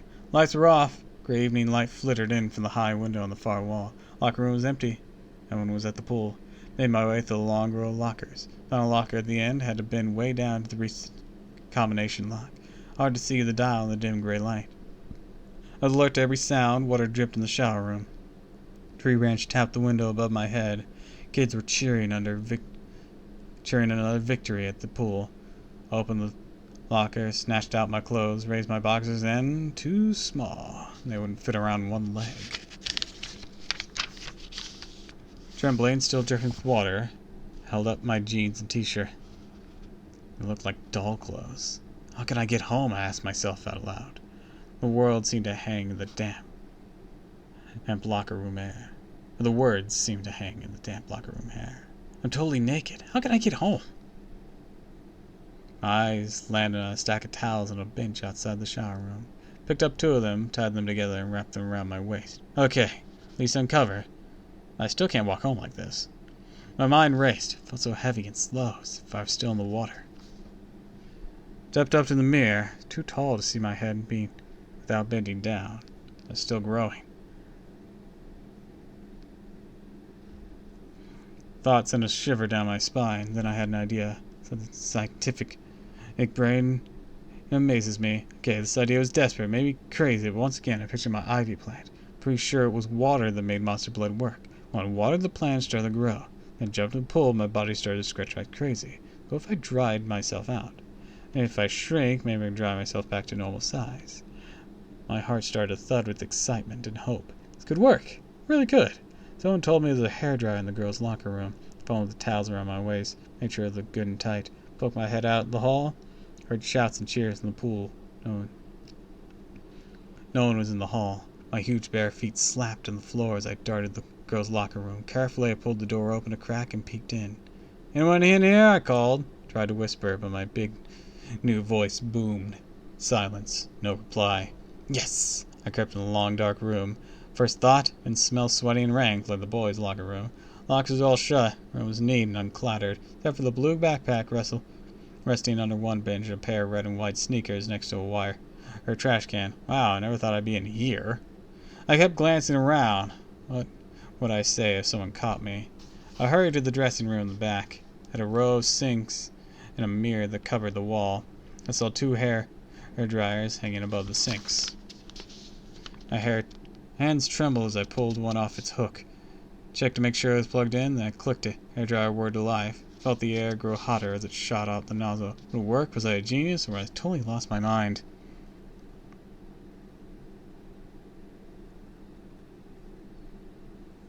I turned the hot air blast onto my chest. Felt it there until my skin started to burn. Aimed it into my arm and shoulder for a while, then bent down, gave my legs a blast of hot air. Then back to my chest. Come on, dry me, dry me! Gazed in the mirror. Nothing changed. Still 9-foot-tall giant holding a tiny hairdryer in my big paw. Has to work, I screamed in the mirror. Bent to dry my leg some more. That's when I heard the locker room door squeak open. Oh no, I gasped. Flicked off the hairdryer. Froze. There with the dryer in one hand, other hand gripping the towels around my waist. Heard the girls' voices. Darted away from the mirror and pressed myself against the wall. Too late. A girl called in. Hey, what are you doing there? I pressed myself against the cold tile wall. I held my breath. What are you doing? The girl repeated. I was just getting my backpack. Another girl answered. Left it in here after gym class. Well, hurry, Catlin. Already missed half the swim meet. I didn't breathe until I heard the door close behind them. Let out a long whoosh of air. Close call. Puts the hairdryer back on its hook. Big idea was a total flop. Tightened the towels around my waist. Had to get help. Had to get home and think. Crept around the school quickly and hurried out the back door. The sun had fallen behind the trees. The air was cool and damp. Maybe I thought if I keep low behind the hedges and bushes, maybe I can get home without being seen. Yes, I made it home. Well, that was a skip.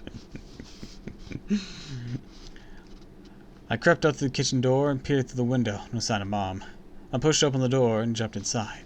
The kitchen was warm and smelled of chocolate. Never felt so happy to be here. I checked out the living room and the den. No one out there. No one there. Knew Olivia was at her friend Martha's house. Mom at the swim meet, waiting for me to compete in my next event. Couldn't think about that now. I had to think about only one thing, finding antidote to the monster blood. Shrinking myself back to my good old 5'2".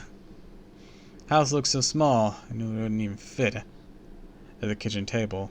I lumbered up to my room, huge legs still aching from my mad dash home. I shut my eyes before I stepped in my room. Please let the ivy plant be back to normal. No. Stretched out along the ceiling, its big leaves shading the ceiling light. My bed cracked as I dropped onto it. One of the legs fell off. I sighed. It's too heavy for my own bed. Wait, another idea. Maybe Bradley could help me. Remember what he said when he first showed me the monster blood. The green plastic egg came inside a box. Bradley saved the box. He had instructions on how to get small again. I doubt it. My cell phone set next to my iPod docking station on the nightstand. Grabbed it and flipped it open. Saw Bradley's cell number by heart. Or I knew Bradley's cell number by heart. I jabbed at the keys. Jab, poke, no. Finger's too big. Hit 3 or 4 keys at once. Let an angry shout and heaved the phone against the wall. I have to go next door and see him, I decided. Can't go in these towels. Oh, my closet. My eyes frantically raced over my clothes. All too small. From my dad's old raincoat. Found it at a thrift store. Wore it as a joke. I always said it was big enough for 2 people. Mom keep it? It was still in the closet in the basement? The stairs creaked and cracked under my weight. As I lumbered downstairs, found the old raincoat in the basement closet. It stunk of mothballs, but I didn't care. Pulled it around me and tried to tie the belt. Huge coat fit perfectly. Pulled my bulky body up the stairs. Feet were so big they poked over the steps. Bradley, I hope you're home, I muttered. I hope you kept that monster blood box. Pulled open the front door and let out a shriek. 2 men dressed in black. They cried out too when they saw me and backed off, stooped and gaped at me. You're 10 feet tall, one of them gasped. At first I was startled to see him, frightened. I quickly realized they could help me. Look at me, I cried. I'm a giant freak. I'll admit it. I have what you've been looking for. Stared at me with their mouths open. Didn't say a word. I have the monster blood. Look what it did. Do you know how to help me? My big voice cracked. Please help me, I cried. I promise. I'll give the monster blood back. Both narrowed their eyes at me. Monster blood? One of them said. What on earth is monster blood? It was my turn to stare at them with my mouth hanging open. Monster blood, I finally choked. You know, the stuff you guys wanted me to return? Exchanged glances. We don't know anything about that, man with all the rings said. We work for the company that makes the gas attack cans. Bad batch sent out, his partner said. Way too smelly, can make people really sick. Did you order it? First man asked. We'll give you your money back. Let out a long sigh. These men were not going to help me at all. Got the wrong guy, I said. My neighbor... Shake my head sadly. My neighbor ordered the gas attack. I already used it. Disgusting, but we're okay. Sorry we bothered you, Ringfingers said. They turned and hurried to the car. They pulled open the door, shouted back at me. Good luck, kid. Ever think of playing basketball? Haha, very funny. I watched them drive away, tightened the raincoat belt, ran across the front yard of Bradley's house. Ow! I cried as my head bumped on a low tree branch. Whoa, they had to duck a lot when you're 9 feet tall. Climbed the stoop and pounded on Bradley's front door. You gotta have that box somewhere. You gotta have the instruction. Bradley opened the door. His eyes bulged in horror. Let out a terrified shriek. A giant! He wailed. Get away from me! I'm calling the police! No! Stammered. He slammed the door in my face. No, it's me! I pounded the front door again with both fists. Door cracked. Saw the hinges fly off. And the door fell with a thud. I didn't know my own strength. Heard a deafening siren, the burglar alarm. Bradley stood there trembling in the front hall, eyes still bulging, started to back away. Bradley, it's me! I shot over the blare. It's Matt! The monster blood did this to me! You gotta help me! He squinted at me. Matt? He squeaked. Really? I thundered over to him. Where's the monster blood box? Do you still have the... Bradley, do you still have the box? I might, he stammered. Up in my room. Turned and ran began running up the stairs. Tried to follow him up, but crash! Head banged up to the ceiling. No way I could fit in the stairs. Burglar alarm continued to blare, rising and falling. Stared up the second floor.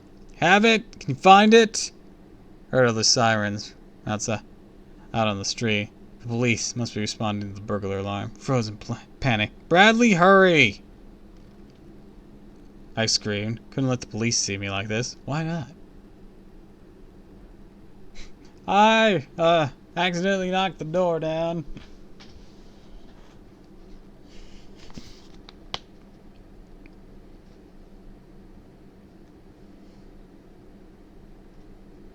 Crazy thoughts flew through my head. What if they thought I was a giant from outer space? What if they shot first and asked questions later? Oh, right. Yeah. Police are awful. I had to get out of here. Spun away from the stairs, saw 2 police patrol cars pull up to the curb in front of the house. Bradley, where are you? I screamed. Bradley! Chapter 23. 3 uniformed cops raced up to the front walk, ducking under the ceiling light as took off at the back of Bradley's house.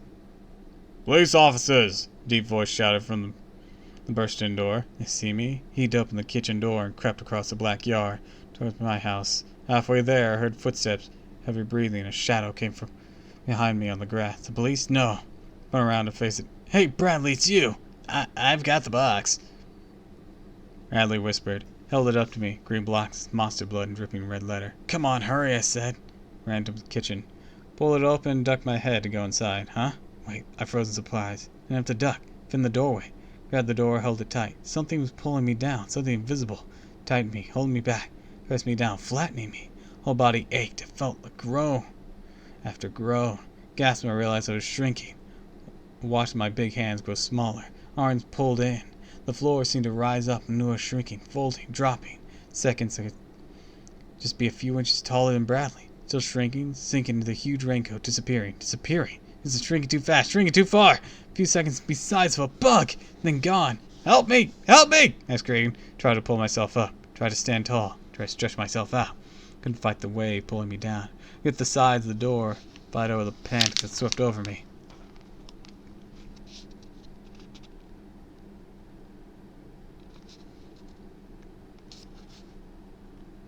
Tightening my throat kept me from taking a breath. Total mind-numbing panic. Watched Bradley grow taller and taller. Knew I couldn't stop myself. A few seconds I would disappear forever. Chapter 24. The floor swooped up behind me. The kitchen light suddenly seemed far away. Felt like a tiny mouse peering up at the ceiling. Do something! I screamed at Bradley. I can't stop shrinking! He gasped at me, eyes rolling wildly in his head. Read the monster blood box! I shouted. What does this say? Read it! Bradley's hands were shaking as he pulled the box to his face. Twirled it between his hands, searching for instructions. Dropped it. Box hit the floor. He bent to pick it up. Stepped on it. Hurry! I pleaded. I could feel my bones pulling in, my skin tightening. Whoa, wait. Found something. Whoa, wait, I found something. Bradley said. Yeah, there's a... I should have had a paragraph break in reading the side. We hope you enjoyed this sample 12-hour version of Monster Blood. For more exciting results, use the coupon for 20% off on new improved long-lasting Monster Blood. It's just a sample, I cried. Ate happily. Yes, just a sample. It's wearing off. Ran to the hallway mirror. Gaped at my reflection. Yes! I was back to my normal height. Excellent! I turned and slapped Bradley a high five. Rubbed knuckles. I'm back, I cried. Hurried to the stairs. Check on my ivory plant. I said, I bet it's smaller too. Bradley followed me upstairs. Still hear the alarm sirens wailing next door. Whoa! Bradley stopped short in the doorway. The room let out a cry. The ivory plant still climbed over the ceiling. It hadn't shrunk like me. It's like something in the jungle. Bradley cried. Guess monster blood works differently on plants. I didn't care. I was back to normal.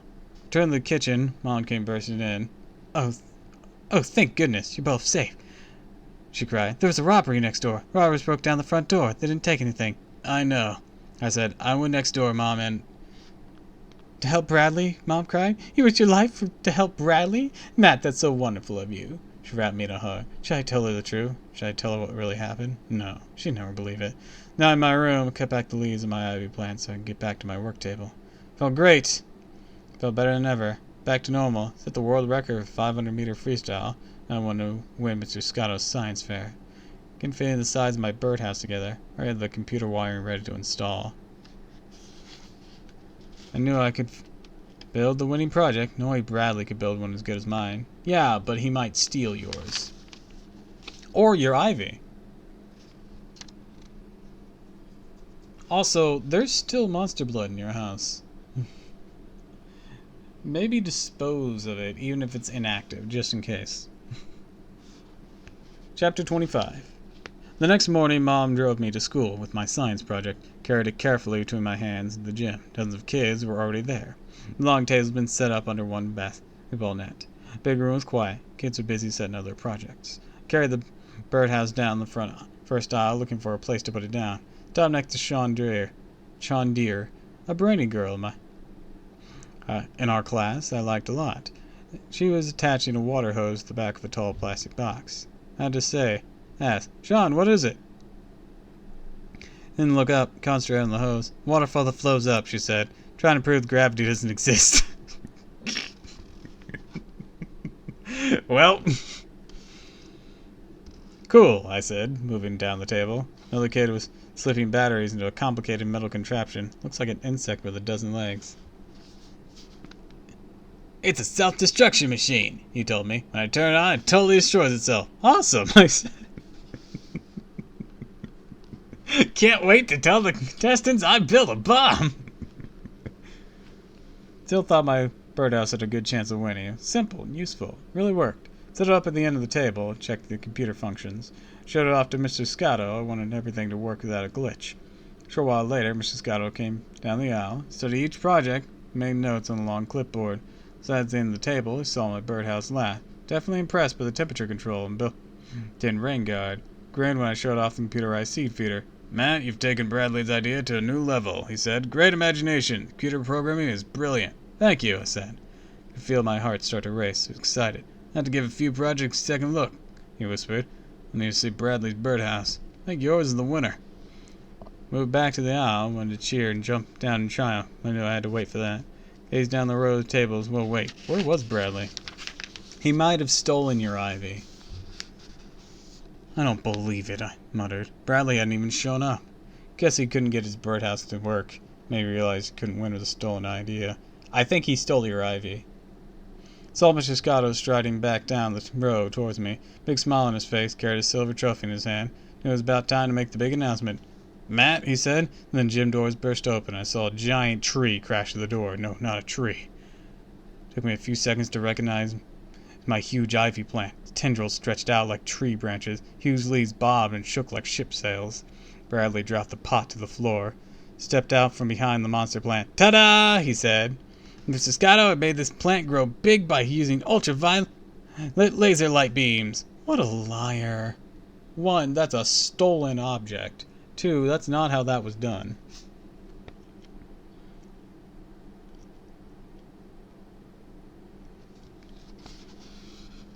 Oohs and ahs rose up and echoed off the high gym walls. Some kids started to clap. Kids gasping at the giant plant, crying out in disbelief. The ivy plant bobbed in his pot like some kind of movie monster, glowing under the light. The fat leaves shimmered and shook. The tendrils curled and uncurled like long green snakes. Mr. Scotto handed Bradley the silver trophy. Our winner! He didn't show his fucking science work. Also, it was stolen. And he can't prove that he did it. That's part of this whole thing, right? You gotta prove how you did the science. Cheers rang out. And in cheer, too stunned to anything, had to grab the tabletop to keep from falling to the floor. Couldn't let Bradley get away with this, I decided. Can't let him win with this lie. Total cheater. Isn't even his ivy plant. It's mine. Started over to Bradley and Mr. Scotto.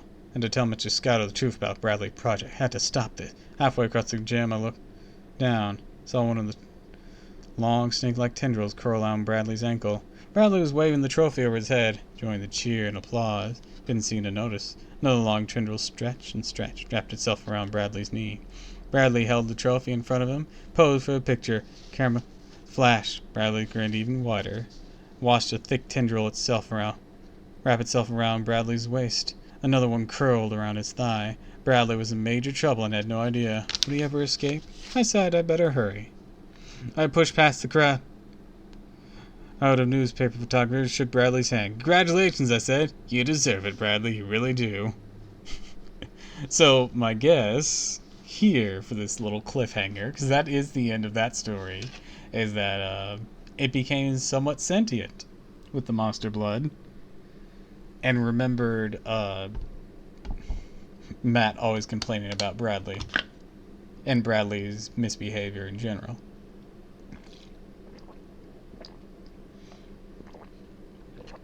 So, hopefully Bradley's dead.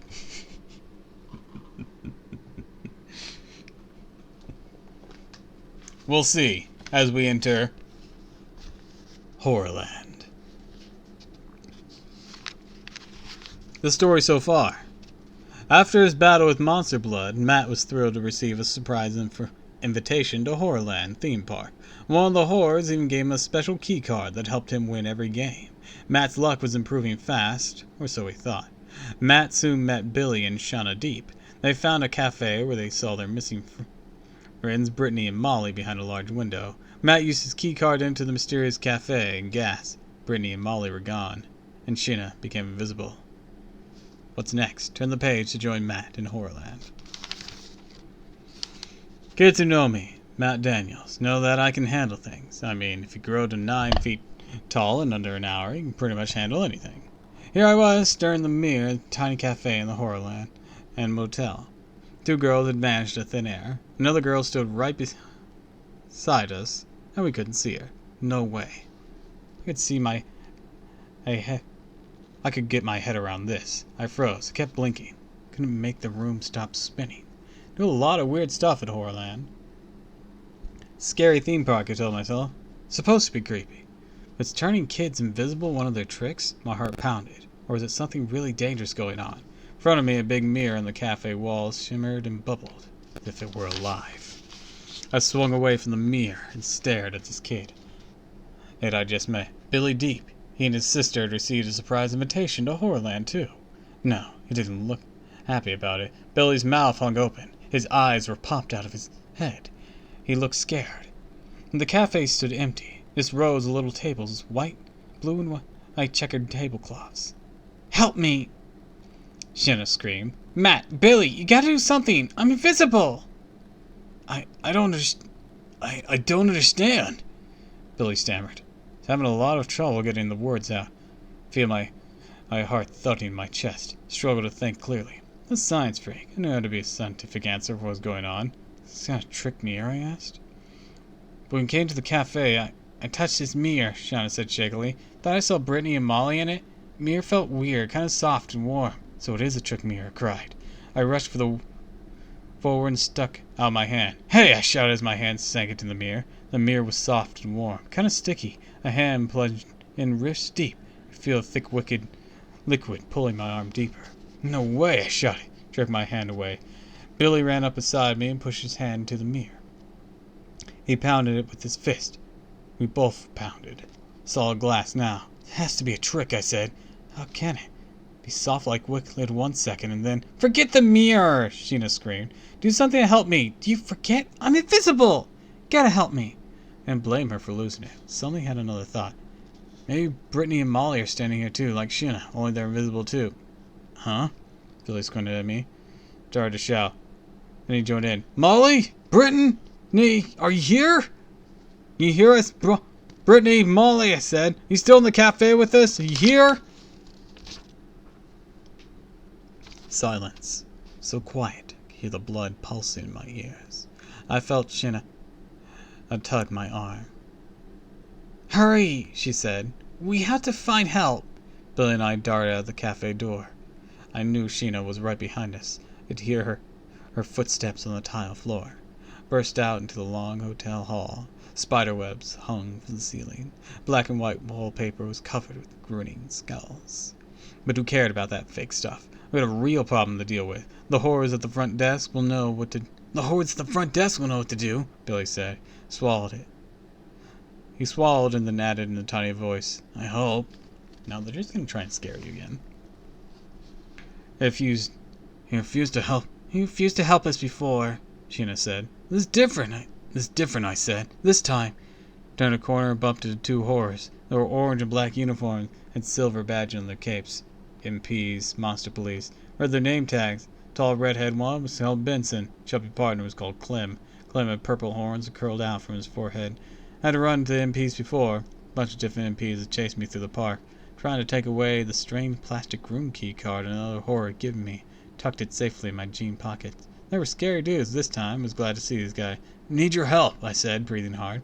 Run desk that way, horror cop named Benson said, pointing down the hallway. You don't understand. We have a problem. Billy's sister is invisible. The two MPs squinted at us. Clem reached up and scratched his left horn. Benson laughed. You're joking, right? Clem grinned at his partner. Well, the doctor said an invisible man. Sorry, I can't see you now. They both laughed. It isn't a joke, Sheena screamed. They didn't seem to hear her. This isn't a joke, Billy repeated. We went to that restaurant down the hall. My sister went invisible. I'm serious. Smiles faded. Beneath his horns, Clem had bright yellow eyes. Stared hard at Billy. Where's your sister? I'm standing right here, urged Sheena. But the two horror MPs didn't. Were they pretending they didn't hear her? Was this some kind of HorrorLand magic where only Billy and I could hear Sheena? Standing right in front of you, I told them. Two other girls completely disappeared when we went to the cafe. We're not making this up. This is a HorrorLand trick, Billy asked. You know something to do to scare us? Two horrors didn't answer his question. Said two girls disappeared? Clem asked, narrowing his yellow eyes at Billy and me. Yeah, we saw him in the mirror and then... Mirror? What mirror? Benson boomed. Two MPs tensed, stepped closer. I could see something had upset them. Billy planted his hands at his waist. Where did this happen? He asked. I told you, in this little cafe around the corner. Are you gonna help me or not? Clem scratched his horns again. Cafe? Took us there. Show us this cafe with the mirror. Benson ordered. Then you'll have to help my sister. And then you'll help my sister? Billy asked. Sure. Benson pushed the cap back on his head. Just take us there. Led the way. It wasn't a long walk. It seemed like miles. Felt bad for Sheena. Could hear her breathing hard. How frightened she must be. Ducked under a thick knot of fake spiderwebs down the hall. Heard the evil laughter and the kids shrieking and laughing. HorrorLand's supposed to be fun and laughing, I thought. Kids aren't supposed to be disappeared and go invisible. Something had gone terribly wrong. What if these two horror cops had ideas how to help us? We turned the corner and walked halfway down the hall. The two MPs followed close behind us, eyes straight ahead. Here, Billy said. The little cafe, it was right here, and I remember... My mouth suddenly felt dry again. I feel the blood pulsing in my ear. The cafe had vanished. Nothing there but solid wall. Chapter 3. It has to be here, Sheena wailed. It has to be. Billy turned to us. Did we go down the wrong hall? I shook my head. It was right here. Right here. Pounding the wallpaper on my fifth. Nothing but solid wall behind it. Billy jogged down the hall, running his hand against the wall. Guess he was feeling for a door or something. In a few seconds he returned, his eyes wide with fright. Clem scowled at Billy and me. Never been a cafe here. What kind of game are you kids playing? It's not a game, Sheena screamed. Cafe is right here. Can't you hear me? I reasoned with them. Dudes, we're not making this up, I said. There really was a cafe here. Two girls really did disappear, and Billy's sister... She's standing right here, Billy told them. Are you two going to help us or not? I demanded. Two MPs moved to the wall, started whispering to each other. All the while, they kept their eyes on us. Finally, Benson waved us forward. Follow me, kids, he said. Sorry it took us so long. Sergeant Clem and I can help you. Come with us to the lab. Thank goodness, Billy cried, pumped his fist in the air. Do you really think you can bring my sister back? Probably, Benson muttered. He and his partner began walking fast. Billy and I had to run to keep up with them. We turned a corner, hurried down another long, dark hall. I heard Shinna running between Billy and me. "Are we sure we can trust them?" she asked. Do we have a choice?"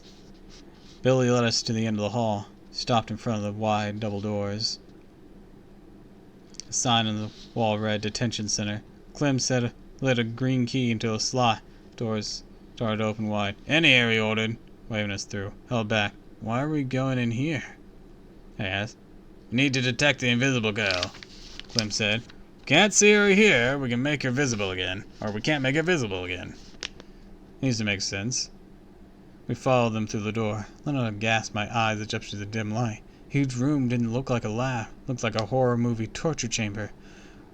First thing I saw was a tall chair with red and blue wires poking out of it like an electric chair. Beside it stood a tall wooden frame with a blade across the top. A guillotine? A cone of light spilled over a long white table. Thick leather straps lay across the table. A cabinet beside it with loaded with shiny steel tools. Against the walls, dark machine hummed. A stack of metal cages, size of dog crates, stood in the center of the room. A shrill hissing sound filled the air. I poked Billy in the side. "Let's get out of here," I said. Turned the door. Doors had already slid shut behind us. Chill shot through my back. "What is this place?" I shouted. "Why'd you bring us here?" "To help you," Clem said. Pulled out a low metal table, like a doctor examining table. The table had red and black dials along one side. He had messing with wires underneath it. "We know how to help you with your problem," Benson said. He stepped up close to Billy and me. Gazed at Billy for a while, then he turned to me. "I want to help you," Billy said, behind him. Clem pushed a plug into a socket. Dials on the metal table lit up. "We know why you're having problems," Benson said softly. "You have something that doesn't belong to you." Whoa, I knew instantly what he was talking about. Room keycard. Strange card I had hidden in my pocket. "Hand it to us now." Stuck out his big hand, covered with red and purple warts. "Hand it to me now and your problems will be over, I swear." Why didn't I believe him? Because he was a terrible liar. Couldn't keep a grin off his face. "Trust us, we're here to help you. Want every guest to have a great time here in HorrorLand." Billy and I didn't move. Clem tugged at his long, curly horns. Then he stuck out his warty hand again. "One of us? That's what we're looking for. Hand it over now. Don't make us take it from you." No way I was going to let them take the key card. I wasn't going to give it back till I knew why they wanted it so badly. No way. No way. What could I do?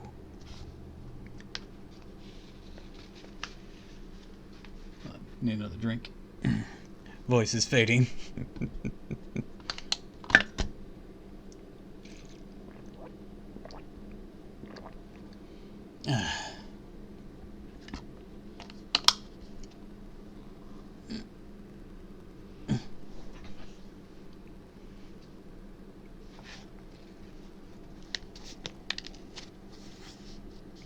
Chapter 4. My legs were shaky, but I stood very still. Stared back at the two MPs, trying to look tough. See Billy trembling beside me. He knew what the two horrors wanted. He didn't want to say a word. Clem grabbed Billy by the shoulders. Gentle, not rough, but he pushed Billy to the metal table. "Sorry we have to do it this way," he said. "It'd be so much easier if you just hand it over." I don't know what you mean," Billy stammered. "Really, I don't have anything." "Lie down on the table," Clem said. "Now!" "Let him go!" Sheena screamed. Again, the horrors didn't hear her. Clem had his big, warty hands under Billy's armpits. He started to lift him onto the metal table. "What are you doing to me?" Billy cried. "Relax, kid. We're not going to hurt you. It's an X-ray machine, that's all." "An X-ray machine? But all you have is what you're looking for. The X-ray machine will find it. Just relax. Won't even take a minute." I watched Clem lift Billy onto the X-ray table. Wow, I thought. Going to all this trouble for my keycard must be something special. Main world. Be so important about it. As Clem loomed over the table, Billy sprawled on his back, arms tightened on the side. "Don't move a muscle." Benson twirled some dials on the side of the table, glanced at a video screen on the wall. See Billy's bones in the X-ray. See a pack of chewing gum in one of his pockets. "He doesn't have it," Benson told his partner. Clem gently lifted Billy off the table and set him down on the floor. "Thanks, kid," Clem said. "Sorry if I scared you." Billy shook his head, brushed back his dark hair, looked at me, and didn't say anything. Clem waved me on the table. You're next, pal.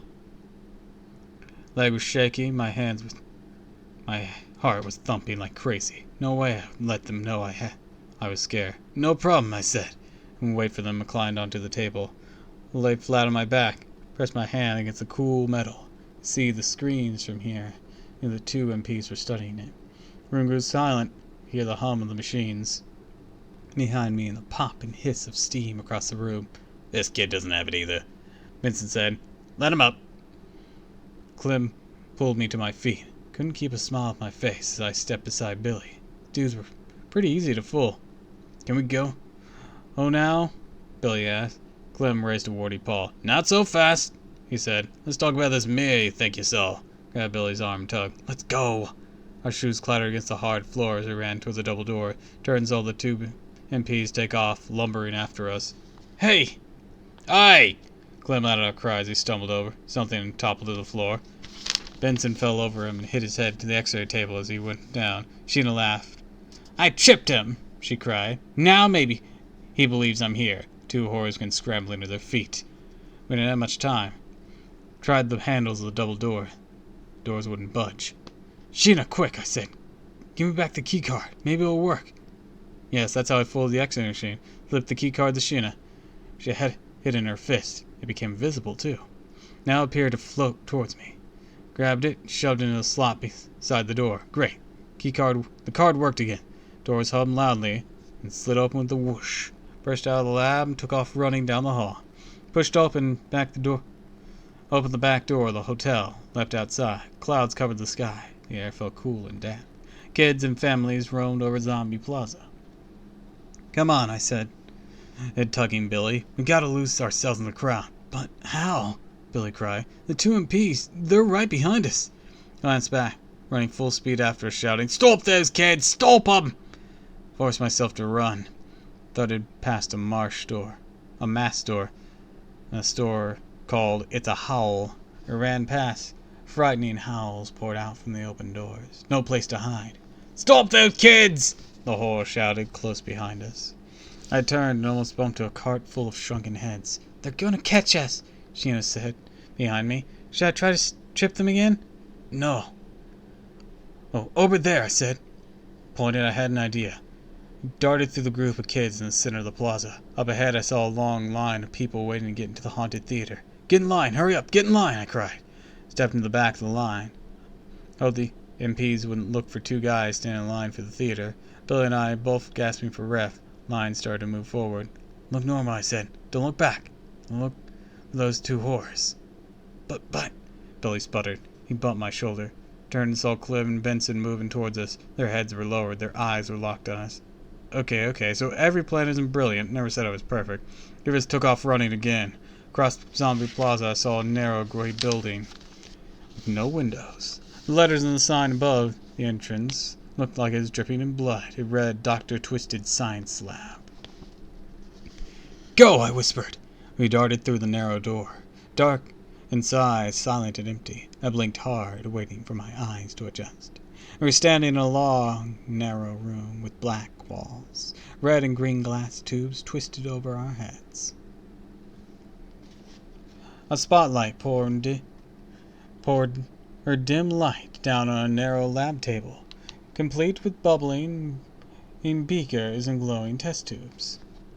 A skeleton in a white lab coat hunched over one end of the table, pouring green gas from one beaker to another. Welcome to my lab, he said in a tiny, recorded voice. We're just in time for my latest experiment. In fact, you are my latest experiments. Ha ha ha ha ha!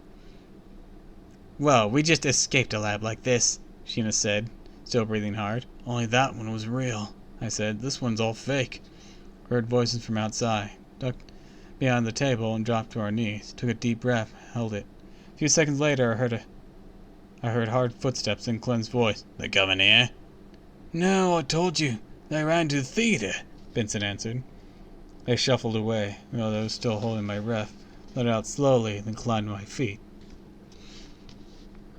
I leaned on the lab table, trying to steady myself. We lost them, I muttered. Welcome to my lab. You're just in time for my latest experiment. The skeleton speech began to roll again. Now what, Billy asked softly. I just don't get it. Why don't the horrors help us? Why don't they believe us? Only 2 girls are missing and I'm invisible. They don't want to care at all. All they care about is taking Matt's key card away. Hey, check this out, Billy said, staring at big glass jars on low shelves. These real animal heads in these jars? Nothing in here is real, I said. It's all a joke. In fact, you are my latest experiment. Ah, ah, ah, ah, ah. The skeleton doctor repeated. Green gas floated from his beaker. We have to get out of here, I said. Billy picked up a box from the shelf. Weird, he whispered. It says try me. Squinted at the big words in the green box, dripping red letters that spelled out monster blood. Billy started to open the lid. No, I screamed. Don't open it! My scream startled Billy. He dropped the box, hit the floor hard, and the lid popped open. Oh no. Billy and Shauna both cried out as the green gob bubbled up from the box, making squishing, sucking sounds. The monster blood spread across the floor at our feet, started to grow, rising up quickly, standing up as if it were alive. I jumped back into horror. My mind was spinning. How could it be monster blood in HorrorLand? Well, you don't even know where the original monster blood was from. Honestly, this is the most realistic thing to be here without any contrivance. Billy bent down and frantically tried to shove the green goo on the back of the box, but it spread too quickly. It plopped over his shoe and started to climb his leg. Get it off me! He screamed, kicking and thrashing just his legs. Just run, I said, tugging him by the arm. It's growing too fast. Let's go! I can't. It's wrapping around my leg! Billy cried, reached down and tried to pull it off both hands, but his hands stuck in the thick, bubbling slime. In seconds, they disappeared into the monster blood. Help me! Get it off! He wailed. And I saw the outline of 2 hands shooting into the monster blood. Shinna's hands, trying to rescue her brother. It's too sticky. It won't come out, she said, grasped at the thick green gel rolled around her arms. I could see Shinna, see her hands grappling with the goo. I could see her struggling to pull her arms free. Frozen stared in horror as the monster blood covered both of them, popping and bubbling. It's swallowing us! Matt, help! It's swallowing us both! Chapter 7.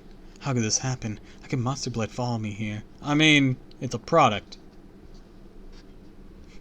What do you mean follow you here? Everything else I kind of get. Like, oh, it followed me here. It followed me here. No, monster blood following here is not realistic. It's more reasonable to think that this place has more ready access to monster blood. Because it is a product. Be like, no, Coca-Cola's following me here. Sir, this is a Walmart. I wanted to help my friends, but I knew if I grabbed the stuff, it would stick to me and pull me in too. What could I do? You learned how to work this stuff.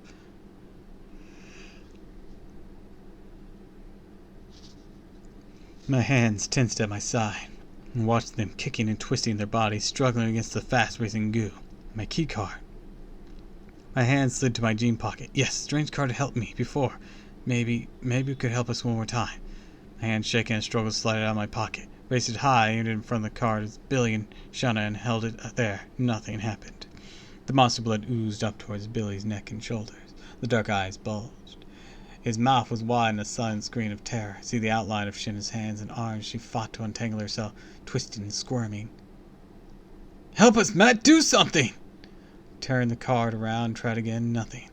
Pulled the card closer till it almost touched the monster blood. Come on! Work! I pleaded. No, the card wasn't helping at all. Master, it's up... Why'd I say master? I'm too used to fate right now. Matt, it's up to my chin! Billy wailed. So sticky, can't breathe. Gina's voice came from a choked whisper. Held the key card raised in front of me with a loud voice. Boomed from the lab entrance. What's going on here? Huh? Startled, I spun around, and almost a tall giant of a horror burst in the lab. Big hairy hands balled into fists. Short yellow horns on his head. Wavy green hair falling over his boulder-like forehead. Bright blue eyes on his thick brown eyebrows. Recognized him as he trampled over. And the name read the brass name tag of purple and green uniform. Brian with the horror who came up to me when I first arrived. He was the horror who slipped me the key card. What is this? What have you done?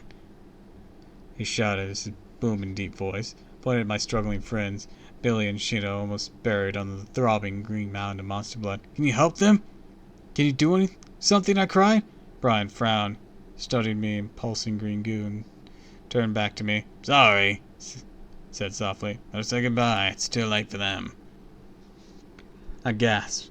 Chapter 8. I gasped. My breath caught my throat. Brian blinked. Blue eyes narrowed. Snapped his furry fingers. Oh, wait, he said. I think I might have something that should help. Reached to his uniform and pulled out a small square object. First I thought it was another key card, then I saw the light bounce off it. No, it was a mirror. A small pocket mirror. This should do it, Brian said. Turned the little mirror, aimed at the throbbing mound of monster blood. I heard a pop. A pile of green goo stopped oozing and bubbling. And as in amazement, the monster blood slipped away from Billy and Shauna. Began to pour over the mirror. It took a few seconds for me to realize the stuff was being sucked into the mirror. But yes, it was rolling off Billy and Shauna. An ocean wave sweeping away. My heart pounded and I watched it pour into the mirror. A steady green stream. Seconds later, Billy stood in front of us, pulling a few sticky globs of monster blood off his t-shirt. Turned and gazed at all of us. Ina! Hi, Ina! Thanks for the raid! Welcome, welcome, welcome! Raid beyond Raiden Tales? Wild buddy. He draws near. Ina called you a fish. Of course he did. What is he not? Anyways, welcome, welcome, welcome! Hi! We've been, Fishy friend. We've been reading, all by we, I mean me. I think I've been the only one here the entire time.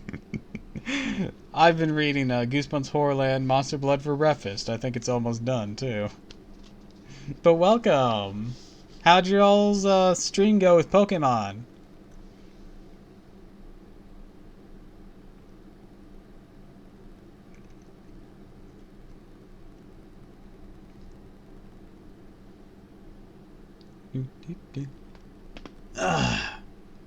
I spent most of this book wanting to kill a small child. Because it reminded me too much of my own childhood. We helped Wild catch the Pikachu barbecue for a bit and caught Meloetta. Ooh, that's awesome.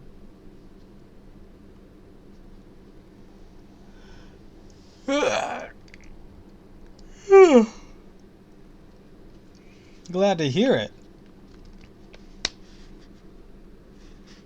I'd consider jumping in. I thought, maybe I shouldn't today.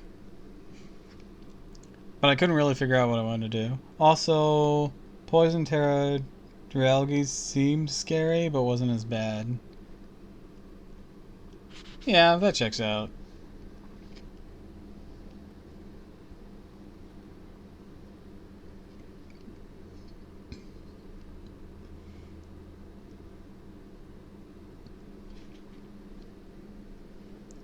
Because it's like Poison Dragon already, right?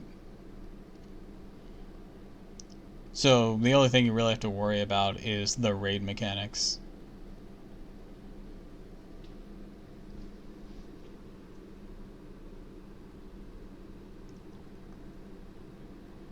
It can also have adaptability. I don't remember what adaptability does. Poison attacks get us stronger and it has adaptability. Yeah. Yeah, that sounds about right. Bonus stab. Ah. So triple stab poison. Sounds painful. Gotta really get those psychic types going.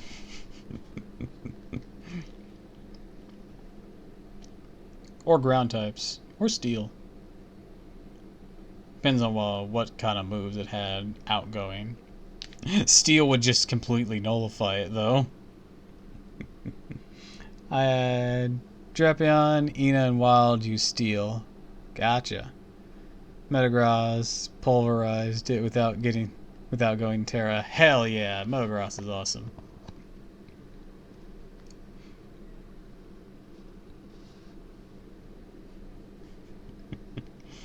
I remember when Metal Grass used to be like the top of the pile of cool back in Hoenn. It's still pretty cool, but it's lost some of its popularity. I think it's still relatively popular, like competitive Smogon wise, but like Smogon sucks. Landerus made it less cool. Yeah, there is that too.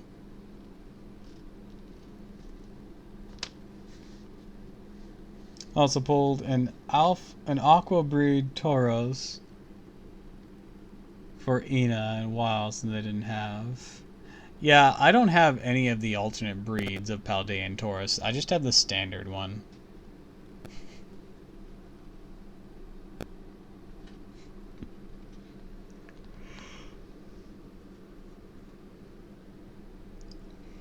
And murdered a shiny Chespin? Oh no!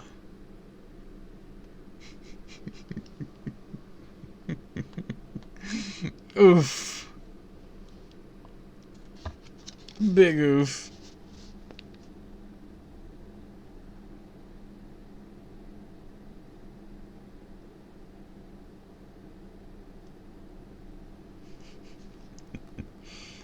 Oh.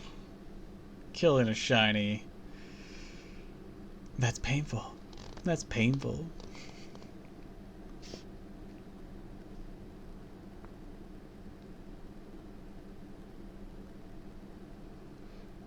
To be fair, it was a sync machine far away from myself, so would have lost it anyways. Shiny starter at that. Oh yeah, sync machine can really kick you in the balls like that.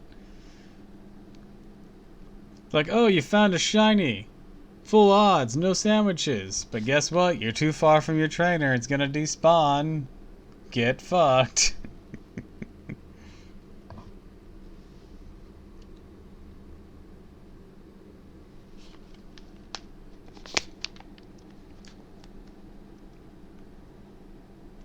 Like an ocean sweeping away, my heart pounded. Watched it pour into the mirror in a steady green stream. Seconds later, Billy stood up in front of us, pulling a few sticky globs of monster blood off his t-shirt. He turned and gazed all around. Shana? He called. Shana! Where are you, Shana? No answer. Wait, he screamed at Brian. My sister! Where's my sister? Brian held the mirror steady till the last drip of monster blood disappeared into it. You're not safe here, he said, glancing to the lab door. But Shana! Billy started. Shh, listen to me, Brian snapped. You're in real danger in HorrorLand. I'm not supposed to help you, but I'll try. I'm gonna help you escape. Escape? I can't escape without Shana, Billy said. Listen to me, Brian said. Before he could finish, two angry-looking horror MPs, guys we'd never seen before, stepped into the doorway. One of them pulled a slender black club from a holster on his waist, moved forward. Quickly, eyes locked on Billy and me. Partner blocked the exit. Let out a loud, long sigh. No escape this time. We were trapped. What did we do? I cried. Why are you after us? Chapter 9. Let's go, Brian, the MP said. He bumped past me and grabbed Brian by the shoulders. Don't make a fuss, Brian, the horror cop at the doorway said. Come along quietly. Held my breath. What was happening here? They weren't after us? They had to come for Brian? Let go of me! Brian boomed, jerked his shoulder free, and lurched away from the MP. The little mirror fell from his hand, hit the floor, and shattered into a dozen pieces. Help me! The horror cop yelled to his partner. He grabbed Brian again and held him with both hands. The other cop dropped to the floor and began frantically picking up the mirror pieces. Weird! I let out a cry as I saw what was happening to the mirror. The jagged pieces on the floor. They were melting, turning the liquid under the MP's fingers, gleaming like little silver puddles. Grunting to himself, the MP scooped up the mirror droplets, climbed to his feet. Ready to roll, told his partner. Brian struggled to his feet to free himself from the MP's grasp. You can't do this, he insisted. Don't you know who I am? Shut up and walk, the horror snapped. They dragged Brian out of the lab. He screamed and struggled the whole way. I felt dazed, too confused to think clearly. Turned to Billy. He looked very upset, trickles of sweat rolling down the sides of his face. I heard him calling in a soft whisper. Shanna, are you okay? Shanna, are you here? Answer me, please! Silence. Billy wiped the sweat off his cheek. He spoke in a trembling voice. "She's gone. Mac, do you think she got sucked into the little mirror?" I shuddered. That was too weird. "We have to go after Brian," I said. "He wanted to help us. That's why he dragged him away. We have to find him. It's the only way we can bring back Shenna." "But where?" Billy asked. I spotted something, a tiny piece of silver glimmering at my feet. Bent down, carefully picked it up. "Billy, look!" A piece of the mirror. It didn't melt. That MP didn't get all the pieces. Billy pressed close to me. We both stared at the tiny mirror piece. "No way!" I shouted. "No way!" In the tiny triangle of glass, I saw the two missing girls, Brittany and Molly. They were riding on an old-fashioned carousel, creamy white horses and carriages.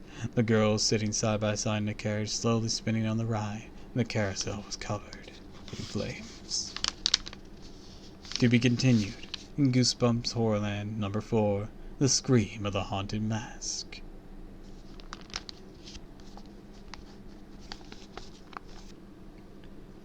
Alright, book is complete.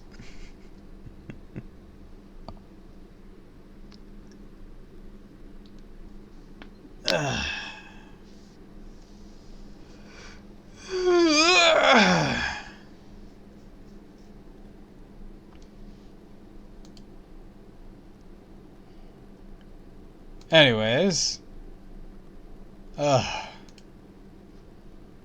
my throat needs lubrication after all that. Feels so fucking dry.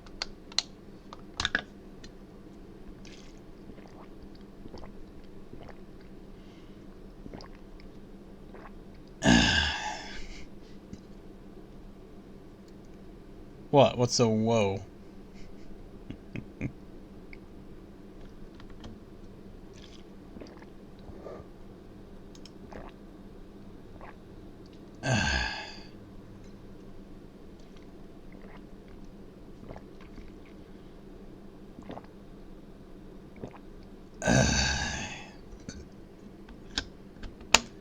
Hey,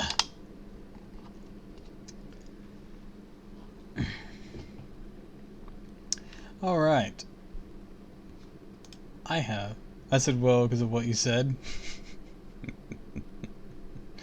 That it needed lubrication.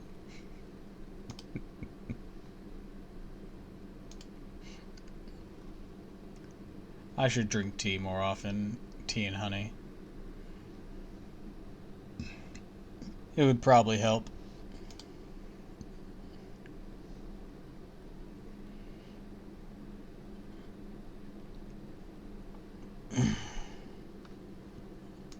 Why do I keep, like, moving so weirdly? Alright. Move all items from scene. There we go. Okay. So. Now back to y'all. Are y'all making sure to get your own water, food, rest, whatever you need, bathroom? It'd be quite ill-advised to not do so. I don't know what I'm doing tomorrow, to be honest. Just thinking now. Took me a few hours to get through this book. A good chunk of it I spent complaining about wanting to murder a child. Or to beat a child. And, he deserves it. Fuck Bradley. I hope that vine killed him at the end. I know it's a Goosebump book and it's unlikely, but like, please, Bradley sucks.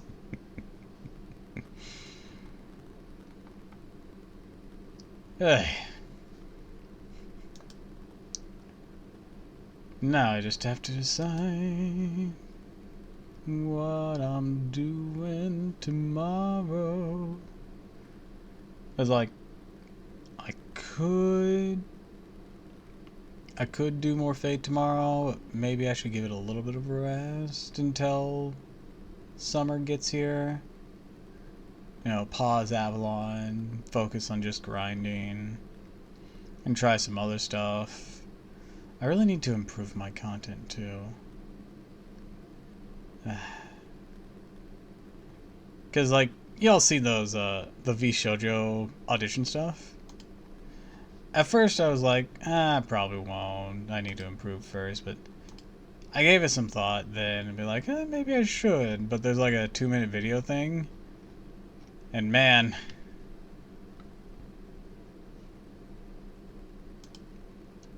seen some of those. Yeah, but like, I'm like, man, maybe I should at least give it a shot. I don't know though. I'd have to edit, learn to edit really well, for that matter. Just improve my skill set, which is something I've needed to do for a while. Because I know I'm not like the most entertaining person. All I really have going for me is my vocals. But I need to be able to do something more than just my vocals. Vocals, reading a story, I imagine is not that interesting. Even if it can be relaxing, it's not very appealing. My Fate stuff is interesting because it has good writing, sexy characters and whatnot, and that's just like all on Fate. Fate is hard carrying that, and I don't intend to stop that, but I need to expand or evolve it somehow. Problem is, I don't have those skills. I am getting a new model, that'll be nice, but that's not like the silver bullet I'm looking for to improve. It'll improve my own expressiveness.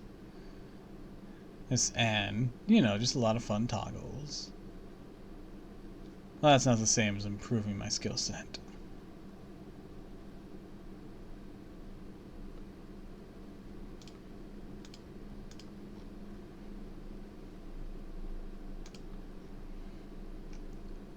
Also, another quick side note. Did y'all see a new song by Bao, Shy Lily, and Numi called RGB? It's really good.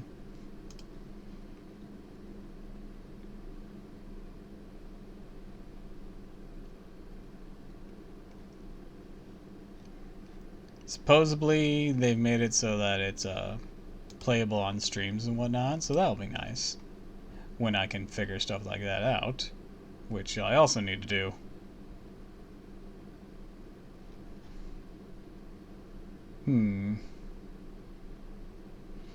Just,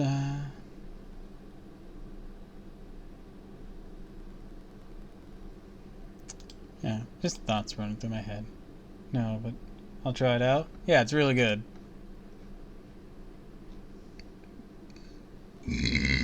Excuse me.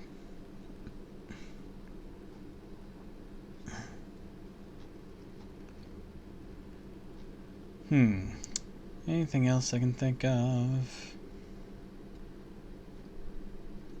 Can't really think of anything of note. So, I think I'll end things there. So, I'd like to wish you all a fond farewell, and thank you for stopping by. If you like this, of course, follow me on Twitch, Twitter, and YouTube. If you haven't already, please consider subscribing, because it really helps me out. I'm not sure what I'm doing tomorrow. I guess I'll figure that out. But until next time, everyone, fare thee well.